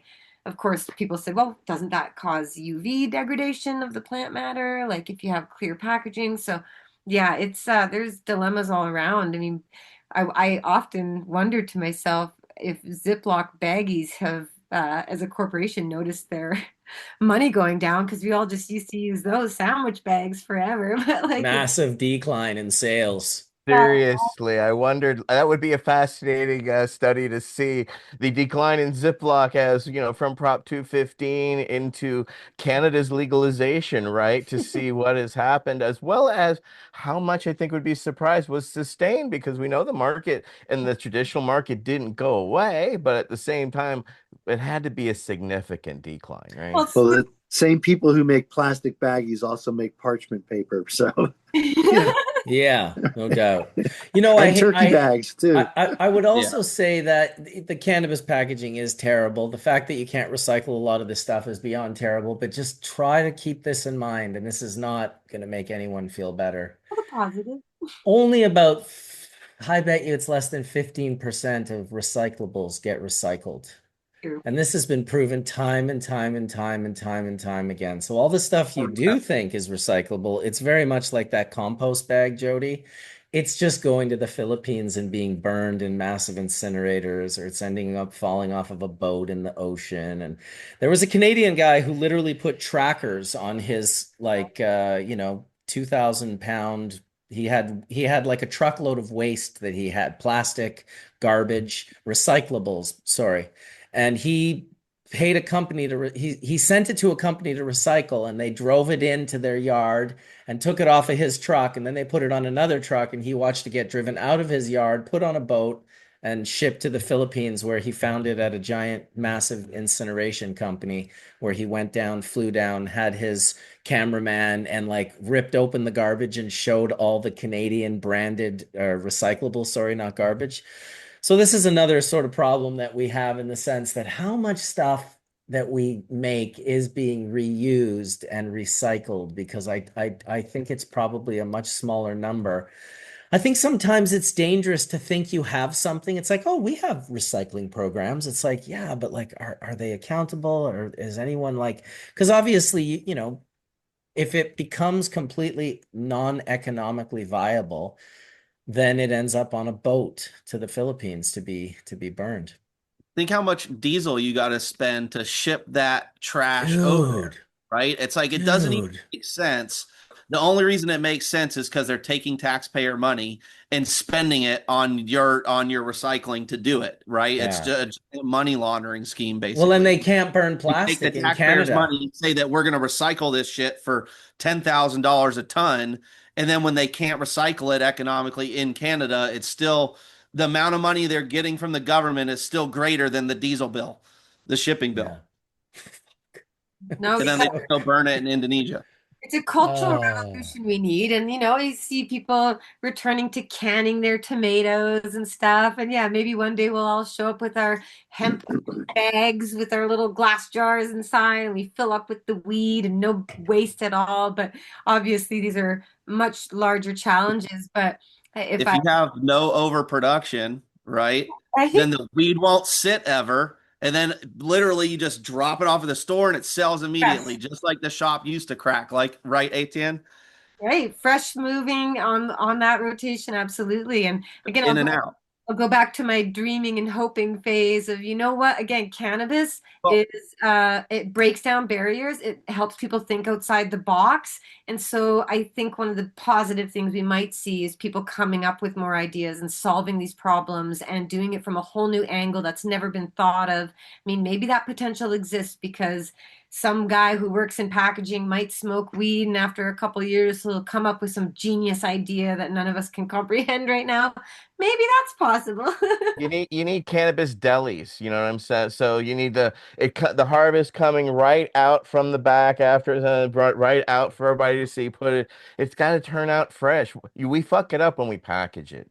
And because why? Because then it sits somewhere, right? And why does that matter? Oh, because of the oxygen and anaerobic decomposition, right? Because even as you said, Jody, just even the adding of the film or having a way to look through a clear container. Oh, yep. 3 points of sin of cannabis is light, heat, and oxygen, right? So, it's fine while it's fresh, and I think that's one of the things we had the success early on and until it became legal here in California is because we had small batch, fresh, high terpene rich cannabis that didn't sit on a shelf. It didn't wait around because farmers made small batches because that's what they could afford to do, and they wouldn't last more than 2 weeks once they hit the floor. Tops. Some wouldn't last a weekend because it once somebody knows a certain strain, right? Then they're like, not fucking around and missing that one. People will line up if they know something, and of course, due to technology, right? Back in the aughts, we started to have the problem when and the dispensary I had in Oakland is we had this stuff that would come in a little gold tin, and it would come on Tuesdays and people would just start texting because of technology and be like, "Hey, it's here!" And next thing you know, within an hour, it'd all be sold out because you know people know good weed, and people who smoke, friends who have good weed, they all want to smoke good weed together. So they would literally all come and buy it together, and that culture's gone, right? Yeah, and now That we culture has been vultured successfully. yeah. And I think packaging and storing and all that has a significant play in fucking up the whole program. Boveda packs, humidity packs, like I want that's got to have an impact on the product. I mean, Yeah, no one it likes to sucks their open it. terpenes and Yeah, ruins. diterpenes and all that out of. I see it more with Bovita packs than some of the others, but they do have a play. Go ahead, Fletch. Yeah, no, they ruin your weed. Yeah, I mean it's like weed's like milk. It has to be like it can't not be refrigerated. It's like you can't have all these processes where it's all done improperly. And then I mean like here's how you convince the government to want that type of market back, right? Is you remember how I was saying how the market went from 2 billion to 800 million and then that reduces all of it? Well, so did the tax revenue get demolished by that same thing, right? So the consumer consumes about the same amount, right? But the price is way lower. So at the end of the day, big farms employ less people per pound grown, right? Lots of small farms, you got way more people employed. You got an accountant, a person doing packaging, a grower, and everybody, a trimmer at every little grow like it used to be. So now you have more tax revenue from employees from wages. Right. So by allowing these monster farms that their only goal is to reduce the amount of people per acre grown, essentially, and in by doing that, they're reducing the price that the consumer pays to a point that it's not profitable for any craft farmers to stay in business. And the tax revenues are basically demolished. And that's why all these states keep trying to increase their taxes. Like I just saw Michigan is trying to increase the taxes like 14% on retail or on wholesale some transaction. And it's like, yeah, because even though like Michigan is like one of the best markets in the country, it's still less revenue than they were hoping for, right? They look at how many pounds are being sold and they look at the price per pound. And then think about the social impact of cheap weed, right? Like even if they're like, let's not be naive here and say there's no social impact to excess cannabis use to young people and diversion to 12-year-olds and whatever else, right? When you can get black market pounds that are backdoored from mega grows for $200, $300, that shit ends up everywhere. So it's like the social impact of cheap weed and overproduction and that product getting outside the system is worse too. So it's like the government allowing the big corporations to demolish the diversity in the cultivation marketplace, and the profit is the worst thing for the government because now they have more expenses with dealing with the social impact and less tax revenue to deal with it. So it's just like it's completely pointless to like allow these mega farms to stay in business essentially. Yeah, and we had a lot of issues here with the large farms were bringing in temporary foreign workers and taking advantage of people who wouldn't complain about issues if they came up and kind of exploiting it. And you'd think, this here in Canada, it's like this is a Canadian grown product for Canadians by Canadians, and yet having to ship overseas or having to hire temporary foreign workers. And as you mentioned, if the government is so interested in tax money, why not allow more people to work and pay income tax and earn a living and contribute and to be able to have money to go to a restaurant and spend it at the theater and take their kids out to, that's also a Or social. small businesses that are profitable, that's what you'll end up with, right? Exactly. And that was the beauty of the original industry. As you noted, it was Exactly. all smaller scale. And there was a fantastic documentary, very tragic, about California. And I can't remember for the life of me, but it was focused on the legalization and the way that the Green Triangle, all the families and people affected by legalization, the way whole communities were wiped out because they weren't able to pay the costs of regulations and licenses and Oh, tax. that was the movie about Frenchie, right? Wasn't that Frenchie's movie? Oh, I think it was a long, I think it was older, perhaps even older. Okay.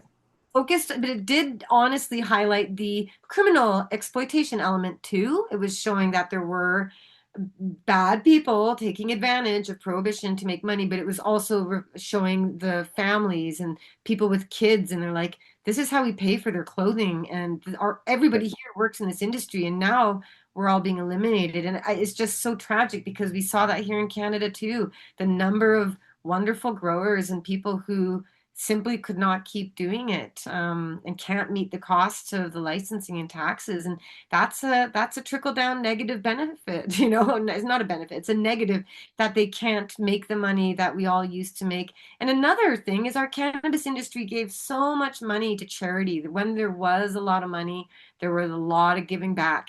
That was just in the heart of the movement. We saw it all the time, checks being written to every sort of different group. And that's not possible anymore. I mean, we have a global economic crisis of some sort is underway. I'm pretty sure things are tough all over. They're certainly tough here in Canada. I mean, the cost of living and food and everything is just out of control. But kind of the dream of legalization was like, think of all the people who could build businesses and have branding companies and tourism companies, and all of that is not possible with the excessive regulation we have in place, and without even growing any more weed. We don't need to grow more weed, as you've said. We don't need more weed, it's all done.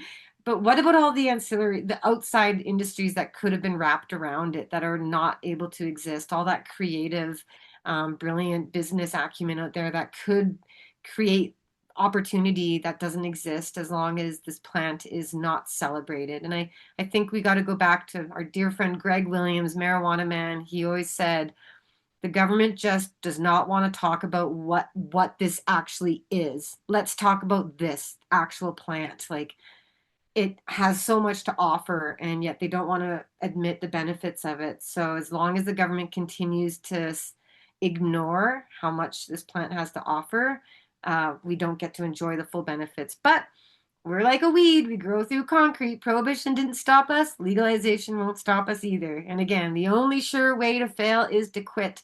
And I'm not a quitter. So I'm not gonna, yeah. Never quit. I could never picture you quitting. I don't think you would allow yourself to quit. Yeah, that's I couldn't for a while there, a couple of years ago. I'm like, yeah, it is legal. We did achieve that. I guess, yeah, I guess that's done. What now?